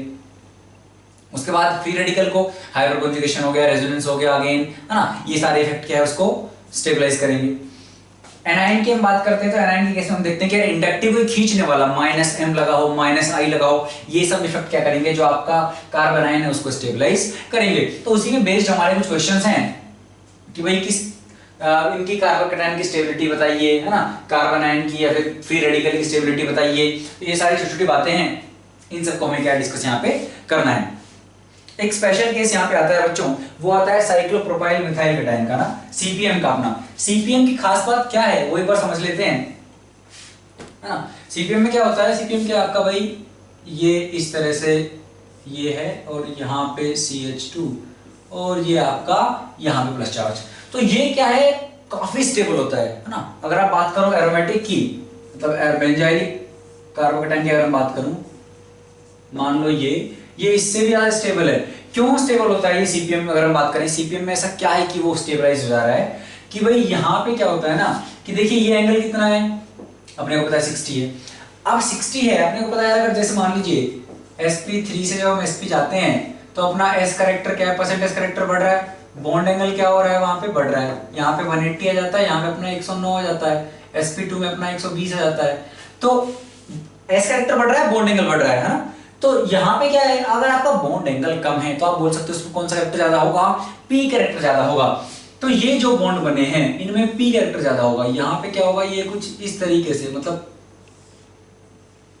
है ना, कुछ इस तरीके से ऐसे बाहर की तरफ रहते हैं ये, क्योंकि इनमें p ज्यादा है तो आप कुछ इस तरीके से ये और इस तरीके से क्या है, ये इनको स्टेबलाइज करते हैं। p ज्यादा है मतलब क्या है, समझ रहे हो, डायरेक्शनल प्रॉपर्टीज एक तरह ज्यादा होंगी, वो इस तरीके से p की शेप में होगा थोड़ा सा, तो बोल सकते हो कि भाई वो इसको इलेक्ट्रॉन डेंसिटी देके क्या है, वहां पे जो आपका पॉजिटिव चार्ज है, वहां पे जो आपका एम्प्टी ऑर्बिटल है उसको क्या करने की कोशिश कर रहा होगा, स्टेबलाइज करने की कोशिश वहां पे क्या है, ये दोनों सिग्मा बॉन्ड्स कौन कौन से, ये जो सिग्मा बॉन्ड था, ठीक है, जिसको हमने ऐसे दिखाया है ये, और जो यहाँ पे सिग्मा बॉन्ड है जिसको हम ऐसे दिखा रहे हैं, ये दोनों क्या है, इसको इलेक्ट्रॉन डेंसिटी देके इसको स्टेबलाइज करने की कोशिश करेंगे। अब जितने ज्यादा सीपीएम आपके साइक्लोप्रोपाइल मिथाइल लग रहे, साइक्लोप्रोपाइल जितने ज्यादा रिंग आपकी लगती जाएंगी इस कार्बोकैटायन के अराउंड, उतना ही ज्यादा स्टेबल क्या है ये बनता चला जाएगा, ठीक है। तो ये बात आपको याद रखनी है, ठीक है। तो ये वाला एक पॉइंट हो गया आपका। इसके अलावा तो नॉर्मल बातें हैं कि भाई hyper conjugation +m +I carbocation stability बढ़ाते हैं, ब्ला ब्ला, ठीक है, वो सब बातें आई होप आप लोगों को पता होंगी। नहीं पता है तो बच्चों प्लीज अपने नोट्स को दोबारा रेफर कीजिए, ठीक है। चलिए अब चलते हैं, देखिए ये सारे क्वेश्चंस क्या है, आप पहले खुद से ट्राई कीजिए और फिर हम तो डिस्कस करने वाले हैं। तो क्वेश्चन नंबर 1 से शुरू करते हैं। चलिए क्वेश्चन नंबर 1 में देखिए, है ना, और फिर हम बात वो भी करेंगे कि भाई कैसे आपके जो कार्बोकैटायंस होते हैं उनमें आपका शिफ्टिंग वगैरह भी होती है ना, आपकी अब कितने रीअरेंजमेंट हो सकते हैं उस पर भी बात आती है कि भाई क्या एक ही रीअरेंजमेंट होगा या मल्टीपल रीअरेंजमेंट भी हो सकते हैं? एक रीअरेंजमेंट हुआ, फिर दूसरा हो गया, फिर तीसरा हो गया, हो सकते हैं। Successive rearrangements are possible, the only condition is in each step your stability should increase, कि कार्बोकैटायन की जो स्टेबिलिटी है वो ईच स्टेप में इट शुड इंक्रीज, है ना। तो आपके सक्सेसिव रीअरेंजमेंट भी क्या है, पॉसिबल हैं। तो अगर हम बात करें फर्स्ट में क्या है, देखिए भाई यहाँ पे जो कार्बोकैटायन है इसके पास क्या है, केवल यहाँ पे हाइपोकंजुगेशन है। 3 अल्फा यहाँ है, 3 अल्फा यहाँ है, 2 अल्फा यहाँ है, कितने अल्फा हो गए, 8 अल्फा। यहाँ पे इस कार्बोकैटायन के पास क्या है, अगर आप देखो तो अल्फा है ना, अल्फा है 7, लेकिन इस OH की वजह से क्या हो रहा होगा यहाँ पे, ये वो क्या काम करेगा, -I इफेक्ट यहाँ पे लगाएगा, जिसकी वजह से इसकी स्टेबिलिटी क्या हो जाएगी बच्चों, कम हो जाएगी। यहां पे अगर आप बात करोगे तो ये कार्बन जहां है उसके ऊपर ही ऑक्सीजन बैठा हुआ है, तो ये ऑक्सीजन क्या करेगा, अपने लोन पेयर देके यहां पे इसका ऑक्टेट कंप्लीट कर देगा। तो मोस्ट स्टेबल कौन हुआ, ये, क्योंकि यहां पे ऑक्टेट कंप्लीट हो रहा है। आपको यहां पे ये मत करने लग जाना कहीं आप इस कार्बोकैटायन को यहां पे लेके आओ, रीअरेंज करवाओ और फिर ऑक्सीजन से वहां से प्लस M देके ऑक्टेट कंप्लीट करवाओ, नहीं। जो आपको फॉर्म दी गई है उस फॉर्म की बात करनी है, यार ये स्ट्रक्चर दिया गया है, आप स्ट्रक्चर की बात कीजिए, यहां से रीअरेंजमेंट मत करवाने लग जाना, ठीक है। तो हमने कहा यहाँ पे मोस्ट स्टेबल होगा, क्यों, क्योंकि यहाँ पे ऑक्टेट कंप्लीट आपका यहाँ पे हो जाएगा। और यहाँ पे सिमिलरली अल्फा हाइड्रोजन इसके 8 हैं और ये -I थोड़ा दूर चला गया है एज कंपेयर टू दिस, लेकिन -I तो यहाँ भी लगेगा। तो सबसे स्टेबल कौन हुआ आपका, ये आएगा 1 नंबर पे स्टेबिलिटी के मामले में, क्योंकि यहाँ पे ऑक्टेट कंप्लीट हो रहा है। तो सबसे फर्स्ट प्रायोरिटी अपनी होती है ऑक्टेट कंप्लीशन की, ऑक्टेट कंप्लीट हो जाए तो बहुत ही अच्छी बात है, ठीक है। उसके बाद चले हम 8 अल्फा यहाँ पे है, 2 पे ये आ जाएगा, 3 पे ये आ जाएगा, OH थोड़ी दूर है, -I उतना नहीं लग पाएगा, क्योंकि भाई प्लस है, -I लगाओगे तो इलेक्ट्रॉन डेंसिटी को खींच रहे हो, उसको इलेक्ट्रॉन्स चाहिए, ठीक है। तो 3 पे ये आएगा और 4 पे आपका ये आ जाएगा। क्वेश्चन नंबर 2 देखिए, क्वेश्चन नंबर 2 में हमें क्या बताना है कि भाई इनकी स्टेबिलिटी ऑर्डर। सबसे पहले देखिए अगर हम बात करें इसका, तो ये तो हमने इस कार्बन पे बना दिया है यार प्लस चार्ज, इस कार्बन में प्लस चार्ज बना दिया है, तो ये तो बर्बाद हो गया है, क्योंकि ये क्या है भी आप देखो तो sp है इसका हाइब्रिडाइजेशन, ठीक है। बाकी सब केसेस में आप बात करोगे तो ये sp2 आएगा, लेकिन ये sp आ गया, इलेक्ट्रोनेगेटिविटी इसकी ज्यादा है, तो ये इसको क्या करेगा, डिस्टेबलाइज कर देगा। अच्छा, यहां पे आप बात करोगे तो क्या है, यहां पे आप देखो कॉन्जुगेशन में जा सकता है ये वाला, है ना, 2 डिग्री है, लेकिन यहाँ पे क्या है, रेजोनेंस है। यहाँ पे आप देखो 3 डिग्री है और क्या है, यहाँ पे रेजोनेंस है। यहाँ पे क्या है, क्रॉस कॉन्जुगेशन होगा, मतलब ये प्लस चार्ज नहीं हो सकता, सॉरी। यहाँ पे अगर आप देखो तो इसका हाइब्रिडेशन क्या हो गया बच्चों, sp3, और sp3 अगर बीच में आ गया तो ये कॉन्जुगेशन में नहीं जा सकता, तो ये सिंपली 1 डिग्री है जिसके पास यहाँ पे 1 अल्फा हाइड्रोजन है। तो ये हमने देखा है 2 डिग्री है और रेजोनेंस में जा रहा है, ये 3 डिग्री है और कहां तक रेजोनेंस में जा रहा है, ये केवल यहां तक जा पाएगा। यहां फिर दोबारा देखिए आपका sp3 आ गया है, यहां पे अगर आप देखोगे 2 डिग्री है, लेकिन यहां पे रेजोनेंस जो है वो पूरा यहां तक जा सकता है, क्योंकि ये sp2 फिर ये sp2 sp2 sp2 sp2, तो यहां तक कॉन्जुगेशन पॉसिबल है। यहां पे कॉन्जुगेशन ज्यादा लंबा नहीं है, तो ज्यादा स्टेबल कौन हो जाएगा, क्योंकि इसमें एक्सटेंडेड कॉन्जुगेशन है, ज्यादा कॉन्जुगेशन है इसमें, तो इसलिए आपका ये वाला ज्यादा स्टेबल होगा। यहां पे आप देखो sp पे आ गया, सबसे स्टेबल कौन हुआ आपका, फर्स्ट पे आएगा ये, फिर सेकंड पे आ जाएगा आपका ये, थर्ड पे आपका आ जाएगा ये, और फोर्थ पे जो sp पे हमने टिका दिया है वो आपका लास्ट में आएगा बच्चों। तो आपका ऑर्डर हो जाएगा ये, फिर वो, फिर ये, फिर ये, ठीक है। तो आसान है ना। यहाँ पे हमने छोटी चीज मिस कर दी थी कि भाई ये sp3 कार्बन है, तो वहां से कॉन्जुगेशन नहीं हो पाएगा, आपको एक एम्प्टी ऑर्बिटल चाहिए, या फिर आपको पाई, है ना, p ऑर्बिटल इस तरह से ओवरलैप कर रहे हो, पाई बॉन्ड चाहिए, एक sp2 कार्बन बेसिकली आपको चाहिए, sp2 sp, लेकिन वैसा कुछ यहाँ पे नहीं है। क्वेश्चन नंबर 3 की बात करें तो हमने जो क्वेश्चन में डिस्कस किया था कि जैसे देखिए यहाँ पे क्या है, आपके 3 साइक्लोप्रोपाइल लगे हुए हैं, तो मोस्ट स्टेबल तो यही होना है, पहले पे आएगा ये, चाहे 3 फिनाइल रिंग ही क्यों ना हो, ये इसको क्या है, इससे भी ज्यादा स्टेबल है आपका ये CPM वाला, वो हम ऑलरेडी डिस्कस कर चुके हैं। तो 1 पे आएगा ये, 2 पे जाएगा ये। यहाँ पे आप बात करोगे तो यहाँ पे इसके पास देखिए क्या है, रेजोनेंस नहीं है, सिमिलरली यहाँ पे रेजोनेंस नहीं है, यहाँ पे अल्फा है 9 अल्फा, यहाँ पे कितने अल्फा है, 1 अल्फा, यहाँ पे 3 अल्फा है, तो थर्ड पे आएगा बच्चों ये, और फोर्थ पे आपका आएगा ये। अगले क्वेश्चन की बात करें, क्वेश्चन नंबर 4, पैरा पोजीशन पे हमने क्या है, अलग अलग -M प्लस I वाले ग्रुप लगा रखे हैं। तो कार्बोकैटायन है, कॉन्जुगेशन भाई रेजोनेंस में जाएगा रिंग के साथ, तो ऑर्थो पैरा पोजीशन पे जाएगा, पैरा पोजीशन पे ग्रुप लगे हुए हैं, तो +M जो होगा वो उसको स्टेबलाइज करेगा। तो +M हो तो अच्छा है, -M हुआ तो बेकार है, +I हुआ तो अच्छा है, -I हुआ तो बेकार है, तो हमने कहा OCH3 अगर रहा तो 1 पे आएगा, CHO NO2 दोनों माइनस में शो करते हैं, ये प्लस आई शो करता है तो 2 पे आएगा, ये 3 पे कौन आ जाएगा NO2 और CHO में से 3 पे आएगा CHO, उसका माइनस है उतना बुरा नहीं जितना बुरा NO2 का है, तो NO2 तो महा बर्बाद है, तो 4 पे कौन आएगा NO2 वाला। बच्चों बहुत ही आसान क्वेश्चन है ना, हमने जैसे एसिडिक स्ट्रेंथ डिस्कस GOC2 में की है या बेसिक स्ट्रेंथ डिस्कस की है, तो उसमें भी सेम कॉन्सेप्ट ही आपके क्या है लग रहे हैं, इन्हीं का क्या है एप्लीकेशन वहां पे आपका होता है, ठीक है। तो काफी आसान क्वेश्चन है सारे। अब देखिए एक क्वेश्चन जैसे 7th क्वेश्चन, यहाँ पे क्या है कि आपके पास 3 डिग्री है दोनों केसेस में, लेकिन यहाँ पे CH3 वहां पे CD3 है। अब यहाँ पे क्या देखते हैं अपन, पहले हाइपर कॉन्जुगेशन, 3 डिग्री तो दोनों है, हाइपर कॉन्जुगेशन अगर आप देखोगे तो हम बोल रहे हैं यार CH बॉन्ड को टूटने में, हाइपर कॉन्जुगेशन में क्या होता है भाई आपका, ये H प्लस निकलेगा और ये माइनस यहां पे जो आएगा वो फिर इसको स्टेबलाइज करेगा। तो ईज ऑफ CH, जितना आसानी से ये CH बॉन्ड टूटेगा उतना अच्छा हाइपर कॉन्जुगेशन वहां पे हो पाएगा।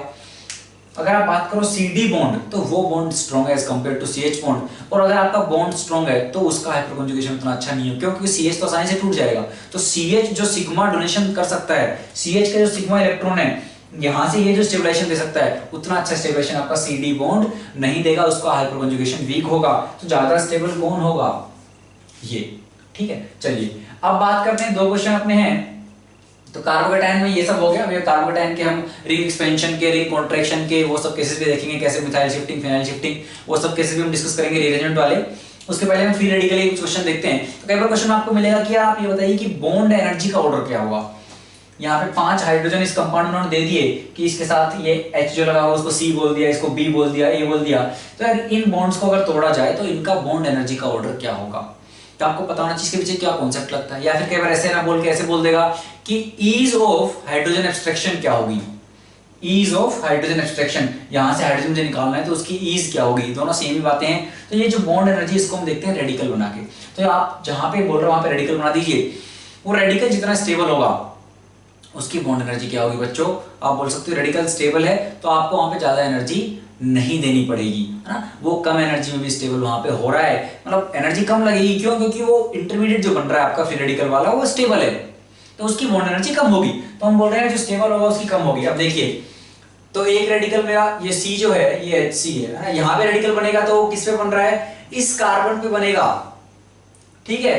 तो वो क्या हो जाएगा आपका, जैसे हम ऑलरेडी डिस्कस कर चुके हैं, वो एक sp2 कार्बन है, sp2 कार्बन पे आप रेडिकल बना रहे हो, ठीक है। यहां पे अगर हम देखें और इसकी इलेक्ट्रोनेगेटिविटी क्या होगी, डबल बॉन्ड है तो वो कॉन्जुगेशन में भी नहीं जा पाएगा बेचारा, और ये इलेक्ट्रोनेगेटिव भी ज्यादा है तो वो क्या करेगा, उसकी इलेक्ट्रॉन डेंसिटी को और कम करेगा। हम बात कर चुके हैं फ्री रेडिकल न्यूट्रल है, लेकिन वो आपका क्या है, इलेक्ट्रॉन डेफिशिएंट है, उनको इलेक्ट्रॉन्स चाहिए। तो अगर आप ऐसा ग्रुप लगाओगे जो इलेक्ट्रॉन डेंसिटी को खींच रहा है तो वो उसको डिस्टेबलाइज करेगा, तो बॉन्ड एनर्जी आपकी बढ़ जाएगी, ठीक है।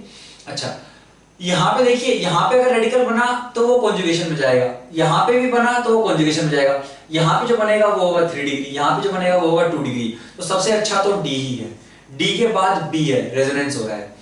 फिर ये 2 डिग्री है, ये 1 डिग्री है, रेजोनेंस यहाँ भी नहीं है, यहाँ भी नहीं है, तो कौन अच्छा, 2 डिग्री। फिर A आ जाएगा, फिर E आ जाएगा, और महाबेकार जो इस डबल बॉन्ड के ऊपर बन रहा है, क्योंकि वो ज्यादा इलेक्ट्रोनेगेटिव है as compare to this carbon, तो वो सबसे बेकार होगा। तो लास्ट में कौन सा आएगा, C, ठीक है। सेम क्वेश्चन हो रहा है आपका, अगेन वो ऐसे दे सकता है कि ईज ऑफ हाइड्रोजन एब्स्ट्रैक्शन बताइए, है ना, वो सेम ही बात है, वहां पे आपको फ्री रेडिकल के नजरिए से इस क्वेश्चन को सोल्व करना है। तो यहाँ पे देखिए बच्चों ABCD बता दिया है। सबसे पहले रेजोनेंस अगर पॉसिबल है तो जैसे यहाँ पे रेजोनेंस हो जाएगा, यहाँ पे अगर रेडिकल बना तो रेजोनेंस हो जाएगा, ये 3 डिग्री भी है तो E के बाद C के बाद ये तो डबल बॉन्ड पे बन रहा है, सबसे बेकार, ये 2 डिग्री B, ये 1 डिग्री E, सबसे बेकार D।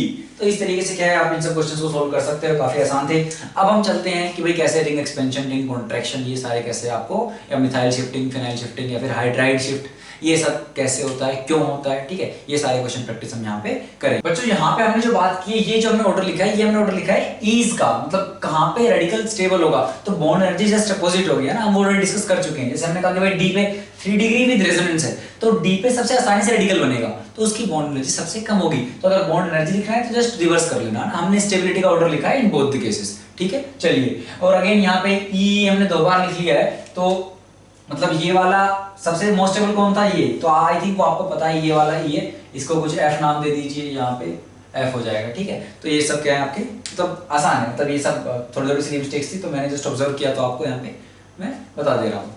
तो बच्चों देखते हैं रीअरेंजमेंट के केसेस कैसे कैसे भाई आपका कार्बोकेटायन रीअरेंज हो सकता है। हमने कहा एक ही कंडीशन है कि यार हर स्टेप में क्या है आपकी स्टेबिलिटी बढ़नी चाहिए। तो अगर मान लीजिए 1 डिग्री है तो 1 डिग्री से 2 डिग्री जा रहा है, 2 डिग्री से 3 डिग्री जा रहा है तो क्या है वो स्टेबल बनता चला जाएगा, ठीक है। तो ये सब केसेस हम करेंगे।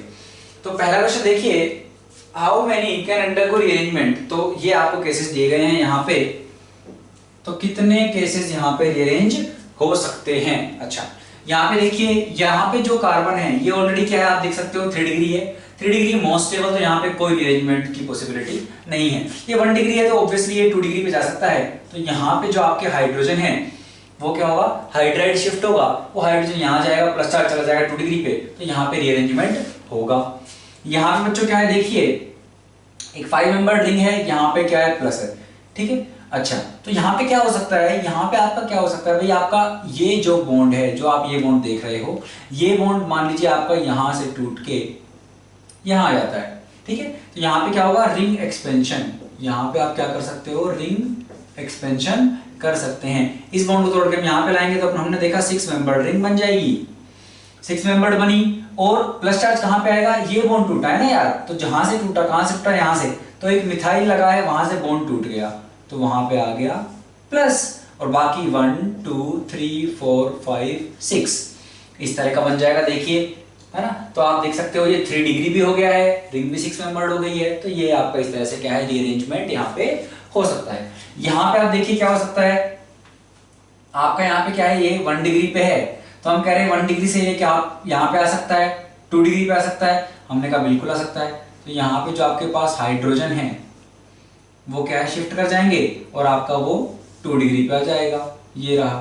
तो ये कुछ साइक्लोप्रोपाइल वाला ही केस हुआ भैया, आपका ये रही साइक्लोप्रोपाइल, ये यहाँ पे कार्बन है, इस पे प्लस है, तो हम बात कर चुके हैं भाई यहाँ पे क्या है, ये इनके ऑर्बिटल थोड़े से ऐसे ये बॉन्ड इस तरीके से रहेंगे, इसको स्टेबलाइज करेंगे तो यहाँ पे स्टेबिलिटी हमारी क्या होगी बच्चों, बढ़ जाएगी। अच्छा क्या यहाँ पे एक बात है, तो हमने कहा रीअरेंजमेंट तो होगा, रीअरेंजमेंट तो यहाँ पे होगा, ठीक है।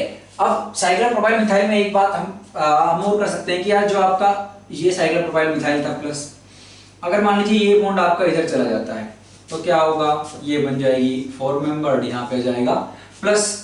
तो इनका कंट्रीब्यूशन कुछ इस तरह का होता है कि ये कुछ 47% के आसपास, ये कुछ 48% के आसपास, ठीक है। और बाकी 5% जो है वो अपना क्या होता है भाई, आपका CPM जो है भाई, क्योंकि 3 मेंबर से 4 मेंबर बनी है, तो इन दोनों का जो है अगर आप कंट्रीब्यूशन देखो तो दोनों का अच्छा खासा है, ठीक है। बाकी हमारा यहाँ पे प्लस था, ठीक है। अब हम क्या कर सकते हैं, मान लीजिए अगर आप इस बॉन्ड को अगर आप तोड़ देते हो इस तरीके से, तो आपको क्या बन जाएगा, ये यहाँ पे माइनस आएगा, वो डबल बॉन्ड बना लेगा, यहाँ पे प्लस हो जाएगा, कुछ इस तरह का। ये भी क्या है 5% के आसपास आपका रहता है, ठीक है। तो ये साइक्लोप्रोपाइल मिथाइल के बारे में इंपॉर्टेंट बात थी कि भाई ये 47-48 के आसपास और ये 5% के आसपास आपका इस तरीके से क्या है ये एग्जिस्ट करता है, ठीक है। तो यहाँ पे रीअरेंजमेंट हमने कहा यहाँ पे भी हुआ, यहाँ पे भी हुआ। यहाँ पे ये जो आपको 1 डिग्री दिख रहा है, ये भाई यहाँ का जो हाइड्राइड है वो शिफ्ट हो सकता है, 3 डिग्री पे तो आ ही सकता है। तो हमने कहा बिल्कुल यहाँ पे इसको 3 डिग्री तो बनाएंगे ही बनाएंगे, है ना। रिंग एक्सपेंशन मत करवा देना, कहीं आप सोचो भाई इस बॉन्ड को इधर ले जाते हैं, 7 मेंबर 6 मेंबर ज्यादा स्टेबल नहीं है, 7 मेंबर मत बनाना 6 मेंबर से, ठीक है। तो हमने कहा ये ऐसे हो जाएगा, तो इसमें भी रीअरेंजमेंट हो गया। तो 1 2 3 4 पहली लाइन में तो 4 में रीअरेंजमेंट हो गया। यहाँ पे रीअरेंजमेंट तो आप बच्चे सोच सकते हैं यार प्लस चार्ज रिंग के अंदर तो जाएगा ही, वो रेजोनेंस है भाई, वो क्या है, रेजोनेंस है, रीअरेंजमेंट नहीं है। तो ये क्या हो जाएगा आपका, गलत हो जाएगा, ठीक है, अगर आप ऐसा कर दोगे तो। क्योंकि आप देख रहे हो रीअरेंजमेंट में क्या हो रहा है कि भाई या तो आपका बॉन्ड शिफ्ट हो रहा है, बॉन्ड टूट रहा है उस तरीके से ना सिग्मा बॉन्ड, या फिर क्या हो रहा है आपका कोई एटम शिफ्ट कर रहा है, जैसे आपका H यहाँ पे शिफ्ट किया, यहाँ पे ये वाला H शिफ्ट कर गया, ठीक है, इस तरीके से यहाँ पे H शिफ्ट कर गया, इस तरीके से आपके केसेस हो रहे हैं। यहाँ पे प्लस है तो हमने कहा यहाँ पे 2 डिग्री है ना। अब ये क्वेश्चन क्यों दिया गया, क्योंकि देखिए यार ये यहाँ पे नहीं जा सकता, यहाँ पे 3 डिग्री है लेकिन ये यहाँ पे नहीं जा सकता, क्यों, क्योंकि यहाँ से अगर आप बॉन्ड, यहाँ पे जो आपके पास H है, जो आपके पास यहाँ पे हाइड्रोजन है, उस H प्लस को तोड़ के, कहीं आप सोच रहे हो कि इस प्लस चार्ज को यहाँ ले आए, इस प्लस चार्ज को अगर आप यहां लाओगे तो हाइब्रिडाइजेशन क्या होना चाहिए, sp2। क्या ये sp2 बन सकता है? क्या ये प्लेनैरिटी यहाँ पे इस रिंग में आ सकती है? ये ब्रिजेड कार्बन है, यहाँ पे प्लेनैरिटी नहीं आ सकती। तो अगर आप भूल गए हो तो एक ब्रेड्स रूल अगर आपको याद हो, BREDT, ब्रेड्स रूल, वो यही बोलता है कि यार जो ब्रिजेड है वहां पे आप क्या है, वहां पे आपका कार्बोकेटायन स्टेबल नहीं होने वाला है, क्योंकि कार्बोकेटायन मतलब sp2 मतलब प्लेनर तो वो नहीं सकता ना यार। तो ऐसा नहीं है, तो ये किधर जा सकता है, इधर भी तो है 3 डिग्री, तो यहाँ का हाइड्राइड शिफ्ट कराइए, प्लस चार्ज को यहाँ लाइए, रीअरेंजमेंट इसमें होगा।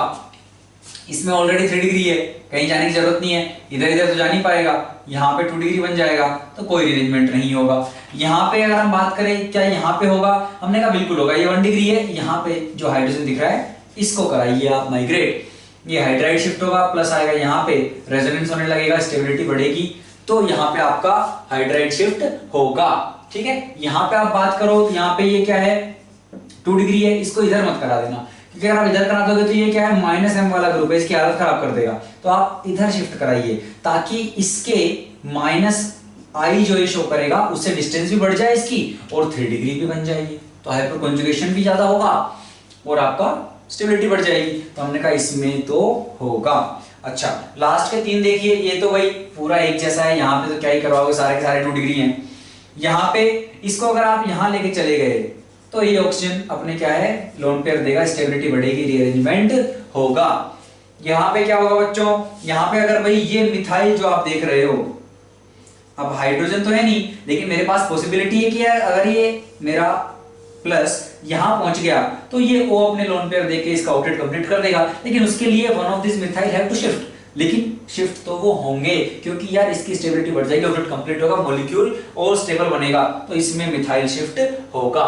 तो कितनों में शिफ्टिंग हुई, कितनों में रीअरेंजमेंट हुआ, 1 2 3 4 5 6 7 8 9, टोटल 9 केसेस में क्या हुआ, यहाँ पे रीअरेंजमेंट पॉसिबल है।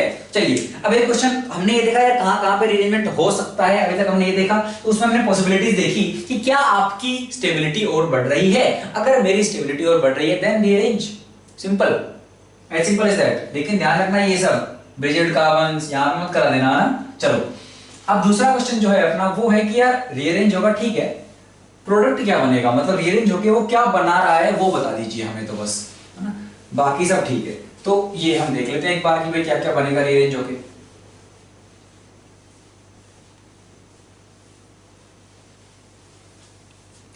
तो कुछ 7-8 केसेस हैं, देख लेते हैं।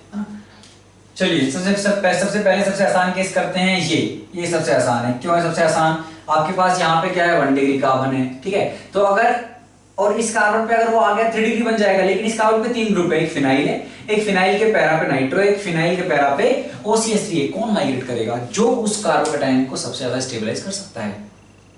अगर आप माइग्रेटरी वाला देखोगे तो सबसे पहले हम हाइड्राइड को शिफ्ट कराते हैं, क्योंकि वो बहुत छोटा है यार, उसमें ज्यादा एनर्जी नहीं लगनी है, फटाक से माइग्रेट कर जाएगा। अगर आप मिथाइल फिनाइल इनको माइग्रेट कराओगे तो आपको हाइड्राइड की कंपैरिजन ज्यादा एनर्जी रिक्वायरमेंट वहां पे होगी।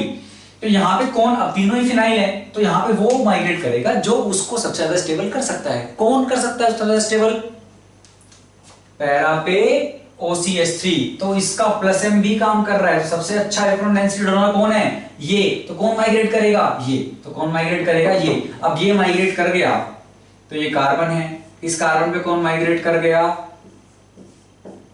पैरा पे था OCH3, और दूसरा अपना है इसके पैरा पे है नाइट्रो, एक अपने पास क्या है यहाँ पे फिनाइल, ठीक है, और कार्बोकेटायन आ गया यहाँ। आपको ऐसा नहीं सोचना था कि भाई, है ना, कुछ बच्चे क्या सोचने लगते हैं कि यार इसको नहीं ले जाते, किसी और को शिफ्ट करा देते ताकि जब वो प्लस चार्ज यहाँ पे आए तो वो कॉन्जुगेशन में जाएगा तो OCH3 उसको स्टेबलाइज करेगा।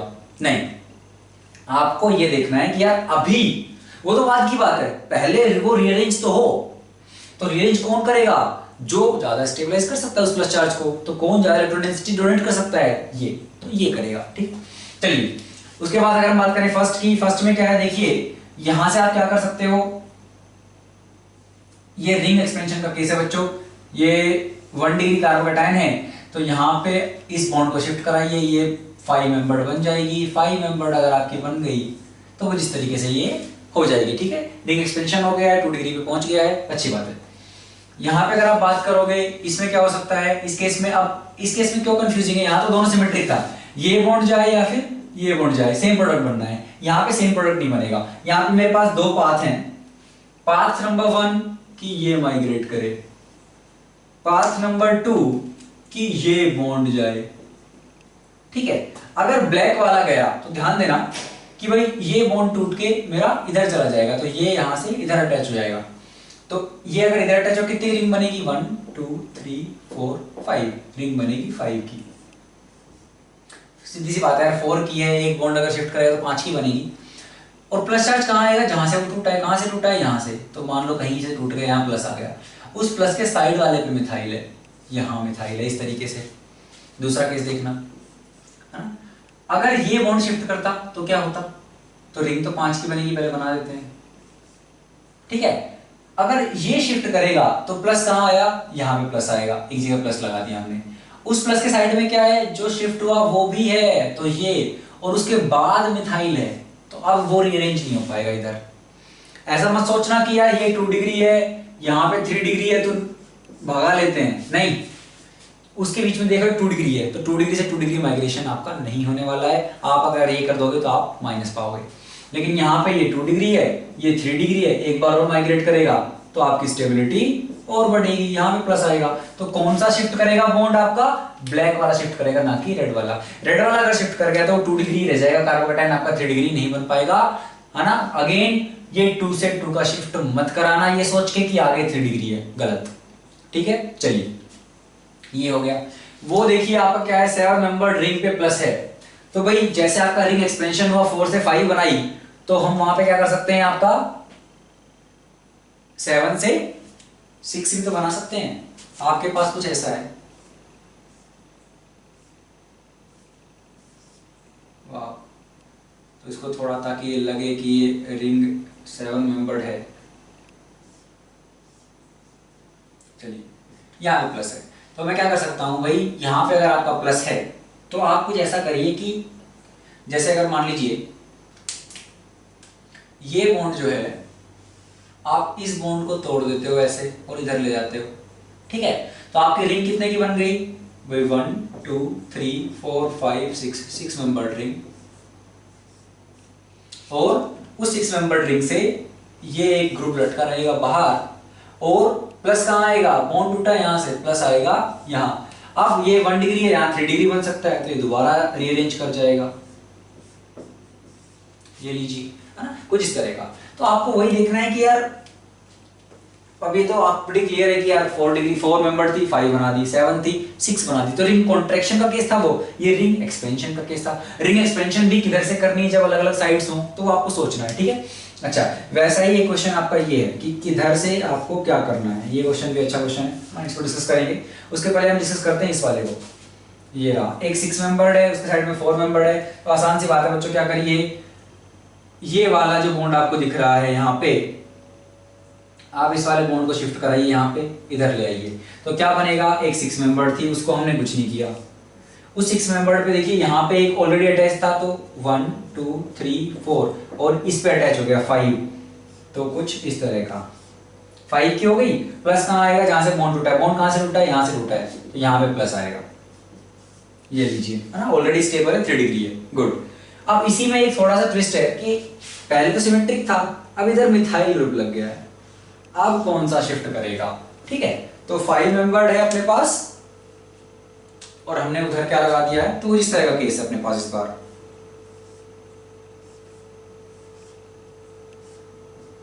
Very good. अब देखिए अगर आप शिफ्ट करा देते हो, मान लो इस बॉन्ड को, ये बॉन्ड इधर शिफ्ट कर जाए, ठीक है, तो क्या बनेगा, मैंने रेड वाला शिफ्ट कराया, तो मैंने कहा 5 की एक रिंग थी मेरे पास, ठीक है, फिर 5 की बाद में देखूं तो 1 2 3 4, और ये शिफ्ट कर गया इधर 5 ही पे, तो एक और 5 की, इस तरीके से। तो जो शिफ्ट किया, इधर शिफ्ट किया, उसके जस्ट इधर क्या है, ये मिथाइल वाला, लेकिन प्लस किधर आएगा, इस जहां पे वो लगा है उसके जस्ट इधर वाले पे, जो आपका 2 रिंग फ्यूज हुई है, बिल्कुल एडजेसेंट जो कॉमन साइड है उसके इधर वाले प्लस, तो यहाँ पे प्लस। अब ये हो गया आपका, ठीक है, एक केस तो ये बनेगा।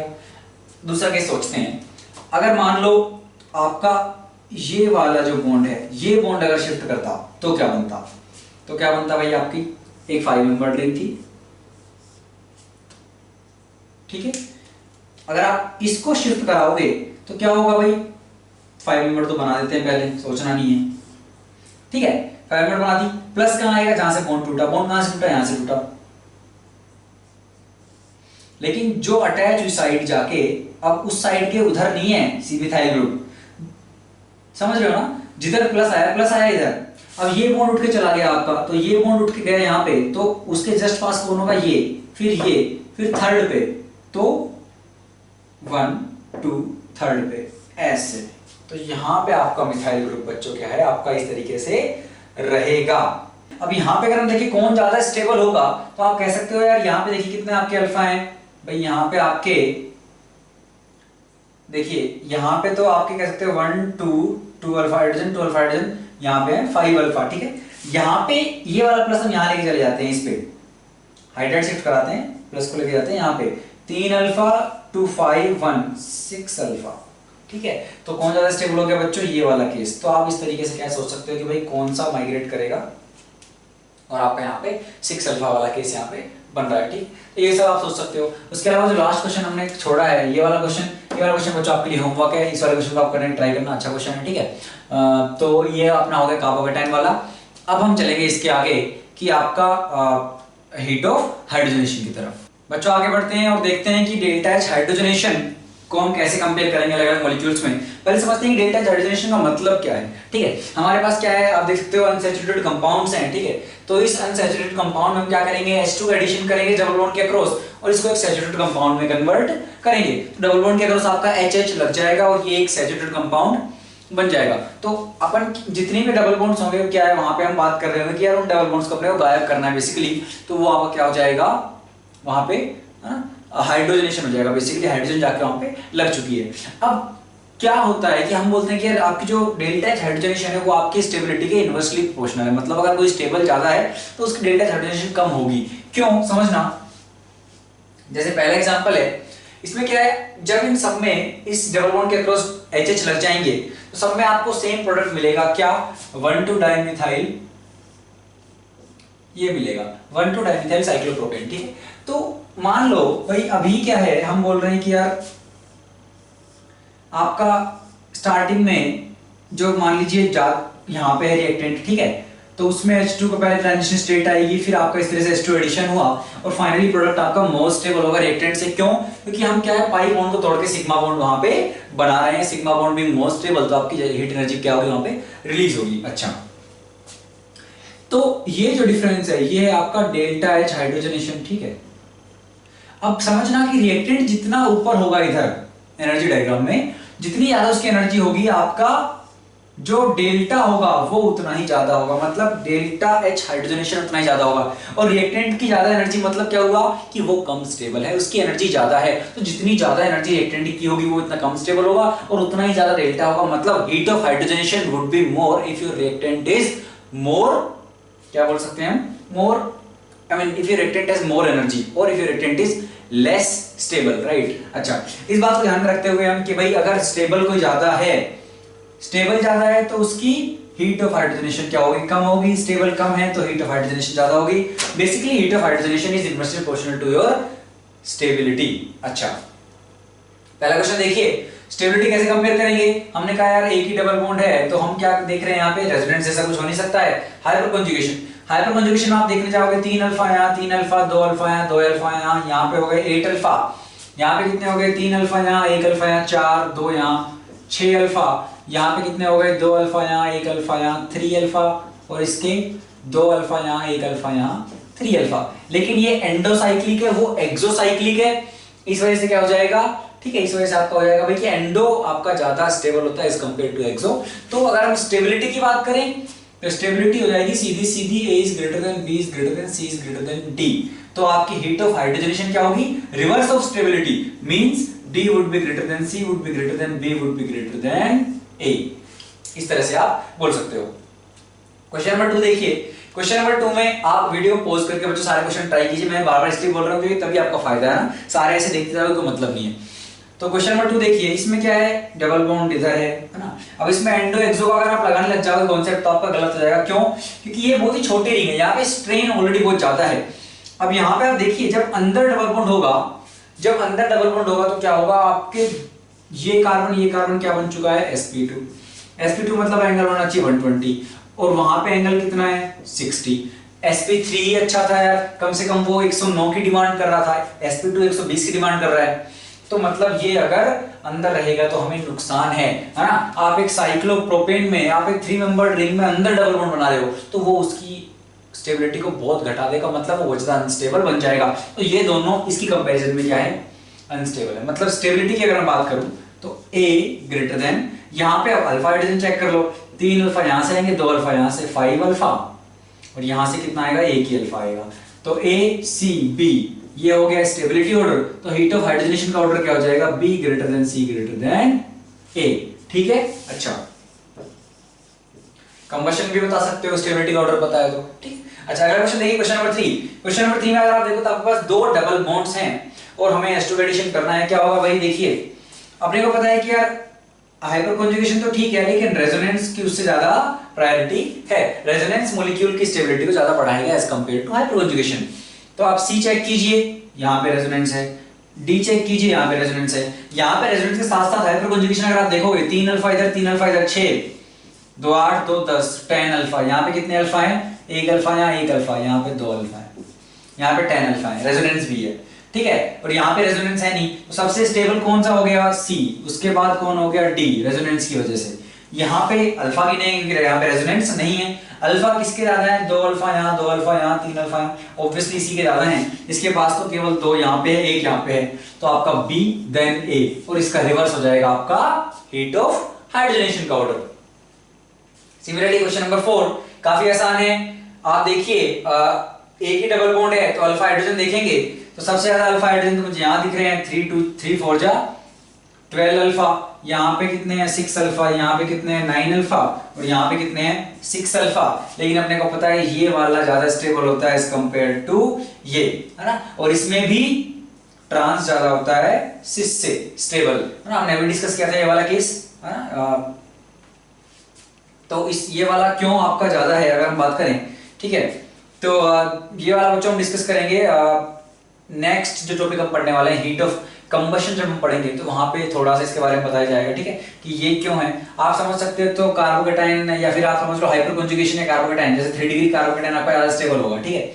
या फिर आप हाइपर कंजुगेशन से समझना चाहो तो भाई आपका डबल बॉन्ड यहाँ पे है, यहाँ से H+ जब गया हाइपर कंजुगेशन के लिए तो बॉन्ड यहाँ आया, माइनस यहाँ आया, माइनस आएगा 1 डिग्री पे, यहाँ पे माइनस आएगा 2 डिग्री पे, है ना। उस तरीके का आप लॉजिक लगा सकते हो। तो आप बोल सकते हैं कि यार ये वाला आपका ज्यादा स्टेबल है एज कंपेयर टू दिस। तो अगर स्टेबिलिटी इसकी ज्यादा है तो सबसे ज्यादा अल्फा किसके पास है, B, तो B की स्टेबिलिटी फिर 9 अल्फा पे आ जाएगी D, फिर 6 अल्फा में दोनों में क्या बराबर हो गए, तो हमने कहा C is greater then A। ये है स्टेबिलिटी का ऑर्डर, तो हाइड्रोजनेशन का ऑर्डर जस्ट इनवर्स होगा। अगला क्वेश्चन देखिए बच्चों, क्वेश्चन नंबर 5 अब आपसे पूछ रहे हैं minimum magnitude of delta H hydrogenation पर मोल बात कर रहे हैं, ठीक है। तो यहाँ पे देखिए आप बोलोगे ये तो बेंजीन है, यहाँ पे आपके पास 3 डबल बॉन्ड्स हैं, है ना। यहाँ पे 2 डबल बॉन्ड है, यहाँ पे 2 है लेकिन कंजुगेशन में नहीं है, यहाँ कंजुगेशन में है, तो इसकी स्टेबिलिटी से ज्यादा होगी। अच्छा बेंजीन की स्टेबिलिटी अगर आप बात करो तो वो किससे ज्यादा हो जाती है, आपके इस 2 वाले से भी ज्यादा हो जाती है। मतलब जैसे एक है आपका, तो एक का हम बोलते हैं यार कितनी, इसमें 29 किलो कैलोरी पर मोल के आसपास हीट इसमें निकलती है, ठीक है।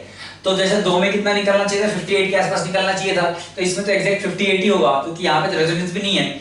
लेकिन यहाँ पे रेजोनेंस की वजह से स्टेबिलिटी बढ़ जाएगी और आपकी डेल्टा H हाइड्रोजनेशन क्या है, थोड़ी वहां पे डिक्रीज कर जाएगी। बेंजीन में अगर आप निकालोगे तो आप कहोगे 3 बॉन्ड है तो 29 into 3 करोगे, लेकिन बेंजीन की रेजोनेंस एनर्जी 36 के आसपास होती है, जिसकी वजह से क्या होगा कि इसकी हीट ऑफ हाइड्रोजनेशन क्या हो जाएगी, इस केस से भी कम हो जाएगी, ठीक है। तो लेकिन आपसे पूछा गया है मिनिमम किसकी होगी, भाई मिनिमम तो इसी की होगी, क्योंकि इसमें एक ही डबल बॉन्ड है।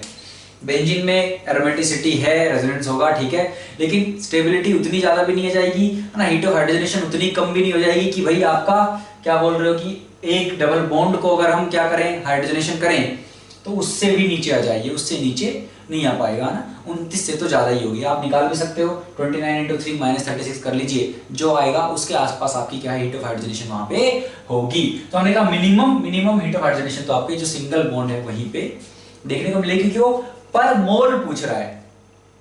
अगर वो पर डबल बॉन्ड टाइप पूछ रहा होता तो आपका कौन सबसे आगे निकल जाएगा, बेंजीन, क्योंकि यहाँ पे एरोमेटिसिटी की वजह से क्या है एक्स्ट्रा स्टेबिलिटी आती है, इसकी वजह से आपकी हीट ऑफ हाइड्रोजनेशन काफी कम यहाँ पे हो जाती है। ठीक है, चलिए एक लास्ट देखिए बच्चों, मैच द कॉलम है ये ना, उम्मीद है आप लोगों ने ट्राई किया होगा।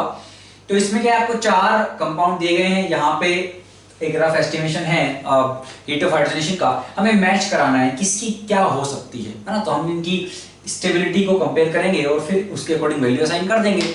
जो मोस्ट स्टेबल होगा उसकी सबसे कम होगी, तो सबसे ज्यादा स्टेबल को कितना मिलेगा, 119 मिलेगा। सबसे कम स्टेबल को क्या मिलेगा, 295 मिलेगा।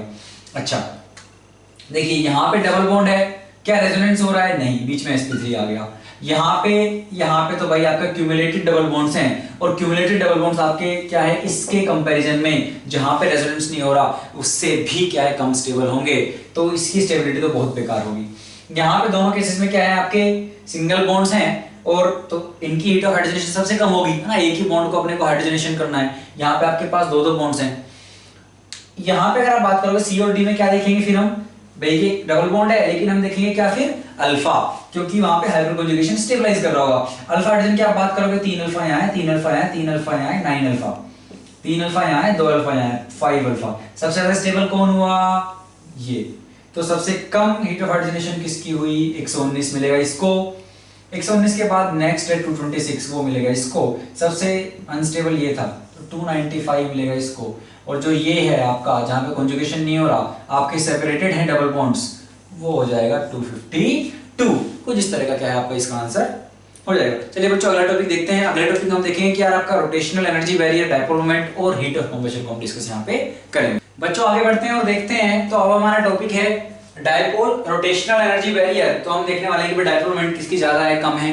रोटेशनल एनर्जी बैरियर मतलब किसी पर्टिकुलर बॉन्ड के अक्रॉस 3-4 कंपाउंड दिए रहे होंगे, आपको कंपेयर करना होगा कि यार इस पर्टिकुलर बॉन्ड के अबाउट बॉन्ड दिया गया, किस बॉन्ड के अबाउट रोटेट कराना है, तो किस में इजीली रोटेशन हो सकती है, किस में नहीं हो सकती है, ये बात हम डिस्कस करेंगे। और हम लास्ट में देखेंगे कंबशन एनर्जी, राइट। तो ये 3-4 चीजें हम डिस्कस करने वाले हैं। तो शुरुआत करते हैं। देखिए यहाँ पे जो क्वेश्चन है अभी आप अगेन एक्सप्लेन कर देता हूँ क्या क्या पूछा गया है आपसे। पहले क्वेश्चन में आपको इस डबल बॉन्ड के अक्रॉस रोटेशन का ऑर्डर बताना है कि भाई किस में रोटेशन इजीली हो जाएगी, किस में हमें थोड़ी ज्यादा मेहनत करनी पड़ेगी, ज्यादा एनर्जी देनी पड़ेगी। फिर यहाँ पे जो बॉन्ड है इस बॉन्ड के अबाउट अपने को बताना है कि भाई सबसे इसमें अपने को बताना है कि सबसे लीस्ट बैरियर किसमें है, सबसे आसानी से किसको रोटेट कराया जा सकता है, कौन से मॉलिक्यूल को इस पर गिवन बॉन्ड के अबाउट। अगले जो 2 क्वेश्चन इसमें आपको मोस्ट डायपोल मोमेंट किस वाले मॉलिक्यूल की है ये बताना है। ए है, इसमें बी है, ठीक है। तो इन चारों में किसकी डायपोल सबसे ज्यादा है। फिर इस वाले क्वेश्चन में डायपोल सबसे ज्यादा किसकी है, फिर कार्बोकेटाइन की स्टेबिलिटी है, फिर रेडिकल की स्टेबिलिटी है, और इन दोनों में भी हमें डायपोल का ऑर्डर ही बताना है। चलिए तो पॉज कीजिए, सॉल्व करने की कोशिश कीजिए और फिर हम आप सॉल्यूशन देखिए। तो अगर हम बात करें पहले क्वेश्चन की, रोटेशनल एनर्जी बैरियर किसका ऑर्डर क्या होगा इन तीनों में। देखिए यार यहाँ पे तीनों डबल बॉन्ड है ना, डबल बॉन्ड के अबाउट रोटेशन नहीं होती है, लेकिन हमें बात देख सकते हैं यहाँ पे अब जिसमें डबल बॉन्ड कैरेक्टर जितना ज्यादा होगा उसमें रोटेशन कराना उतना ही टफ होगा, उसमें बैरियर उतना ही ज्यादा होगा। तो यहाँ पे अगर मैं देखूं तो यहाँ पे आप देख पा रहे हैं कि यार ये डबल बॉन्ड जो ये इस फिनाइल रिंग के साथ कॉन्जुगेशन में जाएगा। अगर ये डबल बॉन्ड इस फिनाइल रिंग के साथ कॉन्जुगेशन में गया तो यहाँ पे क्या आएगा, सिंगल बॉन्ड कैरेक्टर आएगा। अगर ये डबल बॉन्ड इसके साथ गया तो यहाँ पे सिंगल बॉन्ड कैरेक्टर मेरा आएगा। यहाँ पे डबल बॉन्ड है, 2 फिनाइल रिंग के साथ है, तो यहाँ पे सिंगल बॉन्ड कैरेक्टर और ज्यादा आएगा। और यहाँ पे अगर आप देखो तो ये जो OCH3 है, इस OCH3 की वजह से क्या है आपके आप ये कह सकते हैं कि रेजोनेटिंग स्ट्रक्चर और ज्यादा बनेंगे, तो सिंगल बॉन्ड कैरेक्टर यहाँ पे इस बॉन्ड के अबाउट और ज्यादा आएगा। तो अगर आप कहो 1, 2, 3 में अब सबसे ज्यादा सिंगल बॉन्ड कैरेक्टर जिसमें आ रहा है, मतलब उसके अबाउट रोटेशन आपकी उतनी ही आसान होती चली जाएगी। तो मैंने कहा सबसे ज्यादा रेजोनेटिंग स्ट्रक्चर इसके बनेंगे, और इसको छोड़ के बाकी जितने रेजोनेटिंग स्ट्रक्चर होंगे उसमें इस बॉन्ड के अबाउट क्या होगा, यहाँ पे आपका सिंगल बॉन्ड कैरेक्टर होगा। मतलब जैसे कैसे बोल रहा हूं मैं समझिए, जैसे मान लीजिए ये है C डबल बॉन्ड C, ठीक है, ये है अपना कुछ इस तरह से। मैंने कहा कि भाई आप इस बॉन्ड को इधर ले जाइए, ठीक है, इस बॉन्ड को आप इधर ले जाइए या फिर इसको आप इधर ही शिफ्ट करवा लीजिए। इस तरीके से आप रेजोनेटिंग स्ट्रक्चर बनाते चले जाओगे इसके, ठीक है। तो जितने ज्यादा रेजोनेटिंग स्ट्रक्चर बनेंगे उतने ज्यादा में क्या होगा, यहाँ पे सिंगल बॉन्ड करेक्टर आएगा। तो जितने ज्यादा सिंगल बॉन्ड करेक्टर उतना ज्यादा, तो रोटेशन उतना आसान। तो सबसे आसान होगा सी में, सी से सी के बाद होगा बी में, और सबसे मुश्किल जो आपका होगा वो होगा बच्चों ए में, क्योंकि ए में केवल एक ही फिनाइल रिंग है यहाँ पे, ठीक है। अच्छा, क्वेश्चन नंबर 2 देखिए। क्वेश्चन नंबर 2 में बताना है कि किसके अबाव, इस बॉन्ड के अबाव कौन सा मॉलिक्यूल में लीस्ट बैरियर होगा रोटेशन का। हाँ, तो ये ईज है, ये ईज ऑफ रोटेशन है जो हमने ऑर्डर लिखा है, बैरियर इसका जस्ट उल्टा होगा, ठीक है। अच्छा, यहाँ पे सबसे आसान देखिए, ये तो क्या है आपकी साइक्लोपेंटेन है। तो साइक्लोपेंटेन में तो भाई इस बॉन्ड के अबाउट रोटेशन का क्या मतलब है, मतलब आप इस बॉन्ड को इधर और इस बॉन्ड को आप इधर करो ना, तो वो तो इस रिंग में आप नहीं कर पाओगे, इसमें तो बहुत टार है, ठीक है। यहाँ पे क्या है, कॉन्जुगेशन होगा, तो कॉन्जुगेशन की वजह से क्या होगा, यहाँ पे डबल बॉन्ड कैरेक्टर आपका आएगा। यहाँ पे क्या है, कॉन्जुगेशन नहीं है, यहाँ पे कॉन्जुगेशन नहीं है, तो यहाँ पे प्योरली सिंगल बॉन्ड कैरेक्टर यहाँ पे है, सिंगल है ना, यहाँ पे केवल आपका बॉन्ड ऑर्डर 1 है। तो यहाँ पे अगर आप बात करोगे, अब यहाँ पे क्या है कि यहाँ पे तो 2 मिथाइल ग्रुप है, इसके अबाउट क्या आप देख पा रहे हो कि यहाँ पे हिंड्रेंस क्या है, ज्यादा है। तो इस बॉन्ड के अबाउट अगर आप रोटेट करोगे तो यहाँ पे हिंड्रेंस की वजह से थोड़ी दिक्कत आपको आएगी, लेकिन इसमें ऐसा कुछ भी नहीं है, डबल बॉन्ड कैरेक्टर भी नहीं है। तो सबसे इजीली अगर किसी को रोटेट कराया जा सकता है तो वो है आपका मॉलिक्यूल सी के बाद आपका डी आ जाएगा, ठीक है। तो इस तरीके से क्या है आप कर सकते हो, यहाँ पे डबल बॉन्ड कैरेक्टर होंगे और यहाँ पे सबसे मुश्किल होगा, क्योंकि वो इस रिंग के कांस्टेंट की वजह से क्या है, आप इस बॉन्ड के अबाउट रोटेट उसको नहीं करवा पाओगे, ठीक है। तो सी डी देन बी और देन ए, तो ये अपना ऑर्डर हो जाएगा। सी ईज की बात कर रहे हैं अगेन, है ना। अगर आप बात करोगे डिफिकल्टी की, तो डिफिकल्टी होगी ए बी डी देन सी। चलिए अगला क्वेश्चन बच्चों जो हमने बात की थी, मैक्सिमम डायपोल मोमेंट किसमें है। ये ऐसे क्वेश्चंस में आपको देख के आइडिया लगना चाहिए। जैसे मान लीजिए बी है, बी मुझे समझ में आ रहा है कि यार देखिए ये सेम है, फर्क कहां पे, यहाँ पे फर्क आ रहा है।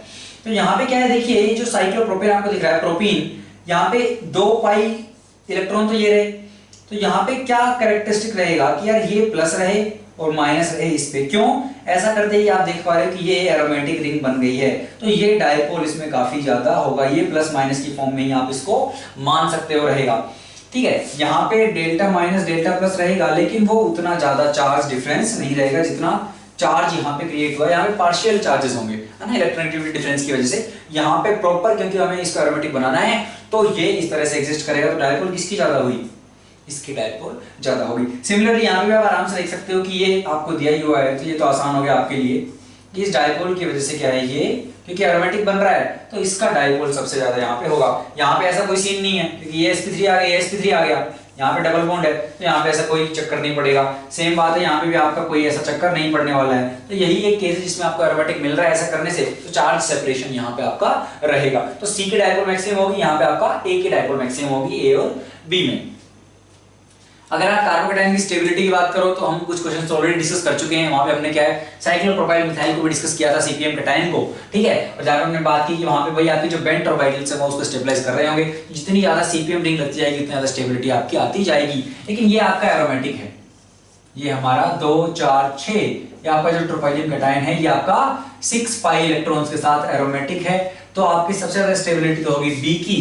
बी के बाद बच्चों आपका जाएगा ये 2 साइक्लोप्रोपाइल मिथाइल रिंग के साथ, तो डी के बाद आपका जाएगा सी, और सी के बाद आपका जाएगा सिंपल ये जहां पे केवल रेजोनेंस है तो आपका ए। तो इस तरीके से क्या है आपका बी डी देन सी देन ए। फ्री रेडिकल की स्टेबिलिटी की बात आप करने जाओगे तो फ्री रेडिकल स्टेबिलिटी में क्या है भाई, रेजोनेंस सबसे ज्यादा इंपॉर्टेंस होता है, उसके बाद हम हाइपर कॉन्जुगेशन देखते हैं। तो रेजोनेंस हमने कहा यार ये 2 डिग्री भी है, यहाँ पे hyper conjugation with phenyl ring भी है। तो बी यहाँ पे क्या है, ये 3 डिग्री है, तो ओनली हाइपर कॉन्जुगेशन यहाँ पे काम कर रहा है। यहाँ पे आपका क्या काम कर रहा है, रेजोनेंस भी है, और रेजोनेंस कहीं पे है, तो sp के ऊपर बना दिया यार, sp पे रेडिकल है, तो ये तो लास्ट आएगा। यहाँ पे देखिए ये 1 डिग्री है लेकिन रेजोनेंस है वहां पे, तो b के बाद क्या आएगा d के बाद आपका आएगा ये 3 डिग्री वाला a, और फिर लास्ट में आपका आएगा sp। एक इलेक्ट्रोनेगेटिव एलिमेंट के ऊपर हमने जो sp कार्बन है उसके ऊपर हमने रेडिकल बनाया हुआ है। रेडिकल अपने को पता है भाई आपके क्या होते हैं, इलेक्ट्रॉन डिफिशिएंट होते हैं, न्यूट्रल होते हैं बट इलेक्ट्रॉन डिफिशिएंट वो वहां पे होते हैं। आप वहां पे sp करके क्या है और वहां से इलेक्ट्रॉन डेंसिटी को खींचने की कोशिश कर रहे हो तो वहां पे वो स्टेबल नहीं रहेगा, ठीक है। डायपोल बताना है मोस्ट डायपोल किसकी होगी, मतलब सबसे ज्यादा डायपोल किसमें होगी। अगर आप बी ऑप्शन की बात करो, क्लोरोबेंजीन वर्सेस ना साइक्लोहेक्साइल, जो आपका क्लोरो है यहाँ पे क्लोरोसाइक्लोहेक्साइल, तो क्या होगा भाई यहाँ पे क्लोरोसाइक्लोहेक्सेन, सॉरी। तो यहाँ पे क्या होगा भाई, देखिए ये क्या है कार्बन, अगर आप देखो तो ये sp2 है कार्बन, यहाँ पे क्या है sp3 है। अपने को पता है sp2 की इलेक्ट्रोनेगेटिविटी क्या है, ज्यादा होगी एज कंपेयर टू sp3, और क्लोरीन भी इलेक्ट्रोनेगेटिव है। तो इलेक्ट्रोनेगेटिविटी का जो डिफरेंस है यहाँ पे sp2 एंड क्लोरो में कम होगा as compare to sp3 and chloro में। अगर इलेक्ट्रोनेगेटिव डिफरेंस ज्यादा है sp3 और क्लोरो में, तो वहां पे डायपोल क्या होगी आपकी, ज्यादा होगी। तो क्या आना चाहिए, ये ऑर्डर आना चाहिए, ठीक है। सिमिलरली अगर आप ऑप्शन में देखना चाहो कौन ज्यादा डायपोल रखेगा, तो ये यहाँ पे साइनो जो है वो -m शो करता है, राइट। तो साइनो आपका है वो -m शो करेगा, तो आपका इधर की तरफ एक डायपोल आपको देखने को मिलेगा। सबसे ज्यादा डायपोल तो आपके इसी की होगी, ठीक है। इन दोनों में फिर हम कह सकते हैं कि यार ये sp3 है, ये sp3 क्लोरो, ये sp2 क्लोरो, हमने अभी डिस्कस किया, ठीक है। तो सबसे ज्यादा डायपोल किसकी होगी आपकी यहाँ पे, इस साइनो वाले की होगी, -m वाले की। तो आप यहां से आंसर निकाल सकते हो। अब हम चलते हैं कुछ कंबशन एनर्जी किसकी ज्यादा होगी किसकी कम होगी, इसके क्वेश्चंस हम करते हैं। आगे बढ़ते हैं बच्चों, देखते हैं heat of combustion. Heat of combustion हम यहाँ पे 4 से 5 क्वेश्चन करने वाले हैं। हीट ऑफ कंबशन का मतलब क्या है कि अगर आप मान लीजिए आपके पास भाई एक कंपाउंड है CxHy, और आप उसको एक्सेस ऑफ एयर में क्या है बर्न करते हो कंप्लीटली, तो आपके क्या है यहाँ से कार्बन CO2 में कन्वर्ट हो जाएगा, आपको H2O मिलेगा, और आपकी यहाँ से क्या है कुछ हीट रिलीज होगी। तो ये जो एनर्जी आपकी पर मोल, जो आपकी अगर आप कंपाउंड का 1 मोल बर्न करोगे एक्सेस ऑफ एयर में, तो आपकी जो हीट एनर्जी रिलीज होगी उसको क्या बोलते हैं हम, हीट ऑफ कंबशन। तो बात ये कि किस पे डिपेंड करेगी कि भाई कौन जलेगा तो कितनी हीट आपके निकलने वाली है, रिलीज होने वाली है। तो पहली चीज आपकी है भाई नंबर ऑफ कार्बन। तो more number of carbon you have in the compound, greater will be your rate of combustion, right. तो पहले सबसे पहले हमें चेक करना है, वो हमें चेक करना है कि यार आपके नंबर ऑफ कार्बन्स कितने हैं। उसके बाद हमें क्या चेक करना है, तो पहला तो यहाँ पे 2 बातें हो गई। एक, पहला आपने को चेक करना नंबर ऑफ कार्बन, फिर अगर नंबर ऑफ कार्बन सेम है, इफ कार्बन सेम, तब क्या देखेंगे हम, स्टेबिलिटी। क्योंकि स्टेबिलिटी का और हीट ऑफ कंबशन का क्या है, इनवर्स रिलेशन आपका है। तो अगर बात करूं कि भाई heat of combustion, if your number of carbons are same, then heat of combustion is inversely proportional to the stability. कि अगर भाई आपकी स्टेबिलिटी ज्यादा है कंपाउंड की, स्टेबिलिटी अगर उसकी ज्यादा है, ठीक है, तो जब फाइनली वो CO2 H2O में कन्वर्ट होगा, वो बर्न होके, तो वो एनर्जी गैप उतना ज्यादा नहीं रहेगा, तो वो आपको जो हीट एनर्जी मिलेगी वो ज्यादा नहीं मिलने वाली है। तो heat of combustion would be less if your compound is more stable. If your compound less stable, if your compound is less stable, then obviously your heat of combustion is gonna be more, ठीक है। तो आपकी stability कम है तो combustion energy क्या होगी आपकी वहां पे ज्यादा होगी। जैसे आप क्वेश्चन नंबर 2 देखिए, क्वेश्चन नंबर 2 में हम क्या कह रहे हैं भाई, हम कार्बन यहाँ पे अलग अलग है, यहाँ पे आप कार्बन की नहीं, यहाँ पे 6 कार्बन है, यहाँ पे 5 कार्बन है, यहाँ पे कितने कार्बन है, 4 कार्बन है। तो ऑब्वियसली हीट ऑफ कंबशन इसकी ज्यादा होगी, फिर इसकी, ठीक है। हमने फिर क्या क्या, जैसे मान लीजिए आप 1 को देखें तो साइक्लोहेक्सेन है, साइक्लोपेंटेन में मिथाइल है, साइक्लोब्यूटेन में 2 मिथाइल ग्रुप, और इधर प्रोपेन में 3 मिथाइल ग्रुप। तो यहाँ पे कैसे करेंगे, अब सब में कार्बन तो 6 ही है, आप कार्बन गिन सकते हो, सब में 6 है, कार्बन 6। स्टेबिलिटी कैसे चेक करें इनकी, तो एंगल स्ट्रेन, भाई जिसमें एंगल स्ट्रेन ज्यादा है मतलब वो उतना ही क्या है, अनस्टेबल है। सारे के सारे sp3 है, कार्बन यहाँ पे sp3 है, तो यहाँ पे एंगल होना चाहिए था कितना, 109 डिग्री 28 मिनट का। लेकिन अगर आप यहाँ पे देखो तो ये आपका कितना एंगल है भाई, यहाँ पे 60 डिग्री बनता है, जिसकी वजह से क्या यहाँ पे एंगल स्ट्रेन मैक्सिमम होगी, क्योंकि यहाँ पे तो आपका 90 का एंगल है, ठीक है। तो आपका एंगल कंटिन्यूअसली इंक्रीज हो रहा है, लेकिन सबसे ज्यादा जो डेविएशन है आइडियल एंगल से हाइब्रिडाइजेशन के अकॉर्डिंग, वो है आपका इस साइक्लोप्रोपाइल में। तो सबसे ज्यादा तो साइक्लोप्रोपेन है, उस सबसे अनस्टेबल है। तो हीट ऑफ कंबशन सबसे ज्यादा किसकी होगी, जो जितना ज्यादा स्टेबल उतनी कम, जितना अनस्टेबल हीट ऑफ कंबशन उतनी ज्यादा। तो मैंने कहा हीट ऑफ कंबशन सबसे ज्यादा होगी इसकी, देन इसकी, देन इसकी, देन इसकी। यहाँ पे अगर हम बात करें तो आपको नंबर ऑफ कार्बन तो 4 ही है, एक आपके पास डबल बॉन्ड है, ठीक है। हम कह रहे हैं किसकी हीट ऑफ कंबशन ज्यादा होगी। स्टेबिलिटी देखना है, अगेन अपने को पता है भाई ट्रांस जो फॉर्म है वो इससे ज्यादा स्टेबल है, लेकिन ये इसकी स्टेबिलिटी कहां थी इन दोनों कंपैरिजन में, तो बात ये है कि ये इन दोनों से क्या है, ज्यादा स्टेबल आपका होता है। तो इसकी स्टेबिलिटी आपकी इन दोनों से ज्यादा है। अगर इसकी स्टेबिलिटी ज्यादा है, क्यों ज्यादा होती है आप ऐसे समझ सकते हो, मान लो अगर कार्बोकेटायन बने तो वो 3 डिग्री टाइप का रहेगा, या आप समझ सकते हो कि भाई ये डबल बॉन्ड है तो ये हाइपर कॉन्जुगेशन शो करेगा, तो हाइपर कॉन्जुगेशन शो करेगा, ये H+ गया, ठीक है, तो आपका डबल बॉन्ड यहाँ आएगा, माइनस आपका यहाँ आएगा। इन केसेस में जो आपका माइनस आएगा वो 2 डिग्री पे आएगा, ठीक है। तो 1 डिग्री पे क्या है आपका कार्बोनेट ज्यादा स्टेबल होगा, तो आप उस तरीके से लॉजिक लगा सकते हो। तो हमने कहा कि भाई आपका यहाँ पे जो ये थर्ड वाला कंपाउंड है, ठीक है, आई होप आप लोग समझ गए हो, जो आपका थर्ड वाला कंपाउंड है ये मोस्ट स्टेबल है। तो अगर हम इनको A B C बोल दे, स्टेबिलिटी ऑर्डर क्या है, C is greater than trans that is A, that is greater than B that is cis. तो हीट ऑफ कंबशन क्या होगी, B की ज्यादा होगी A से और उसकी ज्यादा होगी C से, ठीक है। नेक्स्ट क्वेश्चन अगर देखिए क्वेश्चन नंबर 4, क्वेश्चन नंबर 4 में क्या है, अपने स्टेबिलिटी पे ही है ना, आप देखोगे दोनों में क्या है 8 कार्बन है, ठीक है। ये क्या है सिस फॉर्म है आपकी, ये कौन सी है ट्रांस फॉर्म है।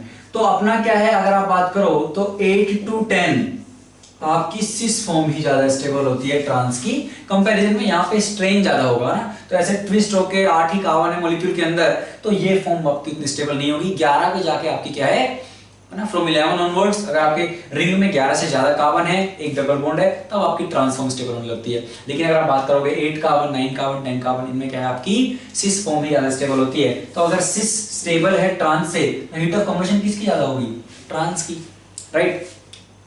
चलिए फिफ्थ देखिए, दोनों में आप अगर कार्बन काउंट करोगे 5 कार्बन, अगर कार्बन बराबर हैं, हमने वो डिस्कस किया कि पहले count the number of carbons, if number of carbons the same then go to the stability. अगर स्टेबिलिटी आप चेक करोगे, इसने कहा यार यहाँ पे लीनियर है, वहां पे क्या है ब्रांच्ड है, तो ब्रांच जैसे आपको बनाएगा, ब्रांच में क्या होगा भाई आपका जो सरफेस एरिया वो क्या है कम हो गया, वहां पे कॉम्पैक्टनेस क्या है मॉलिक्यूल के अंदर आ गई है, तो रिपल्शन उसके बाकी मॉलिक्यूल से क्या हो जाएंगे, वहां पे कम हो जाएंगे सरफेस एरिया कम होने की वजह से, तो उसका रिपल्शन कम हो जाएगा, तो स्टेबिलिटी क्या हो जाएगी, बढ़ जाएगी। स्टेबिलिटी बढ़ जाएगी तो हीट ऑफ कंबशन क्या हो जाएगी, घट जाएगी। तो हीट ऑफ कंबशन किसकी ज्यादा होगी आपकी, इस लीनियर फॉर्म की। तो इस तरह के क्वेश्चंस क्या आपको आ सकते हैं ना। अब हमने हीट ऑफ हाइड्रोजनेशन भी डिस्कस किया है, कार्बोकैटायन की स्टेबिलिटीज वगैरह भी डिस्कस की हैं, रेजोनेंस है ना, एनोलिन्स वगैरह हमने काफी डिटेल में देखा। तो आई होप बच्चों आप लोगों को ये लेक्चर पसंद आया होगा। और ठीक है, यहाँ पे हम GOC 1 को खत्म करते हैं। GOC 2 में अगेन हम आपके acidic strength, basic strength and your tautomerism will be discussed, right. तो वो भी देखना आपके लिए काफी हेल्पफुल रहेगा बच्चों। उम्मीद है लेक्चर आपको मजा आया होगा। मिलते हैं दोबारा आप किसी पेपर के डिस्कशन में। तो चलिए मुस्कुराते रहिए, पढ़ते रहिए, बाय।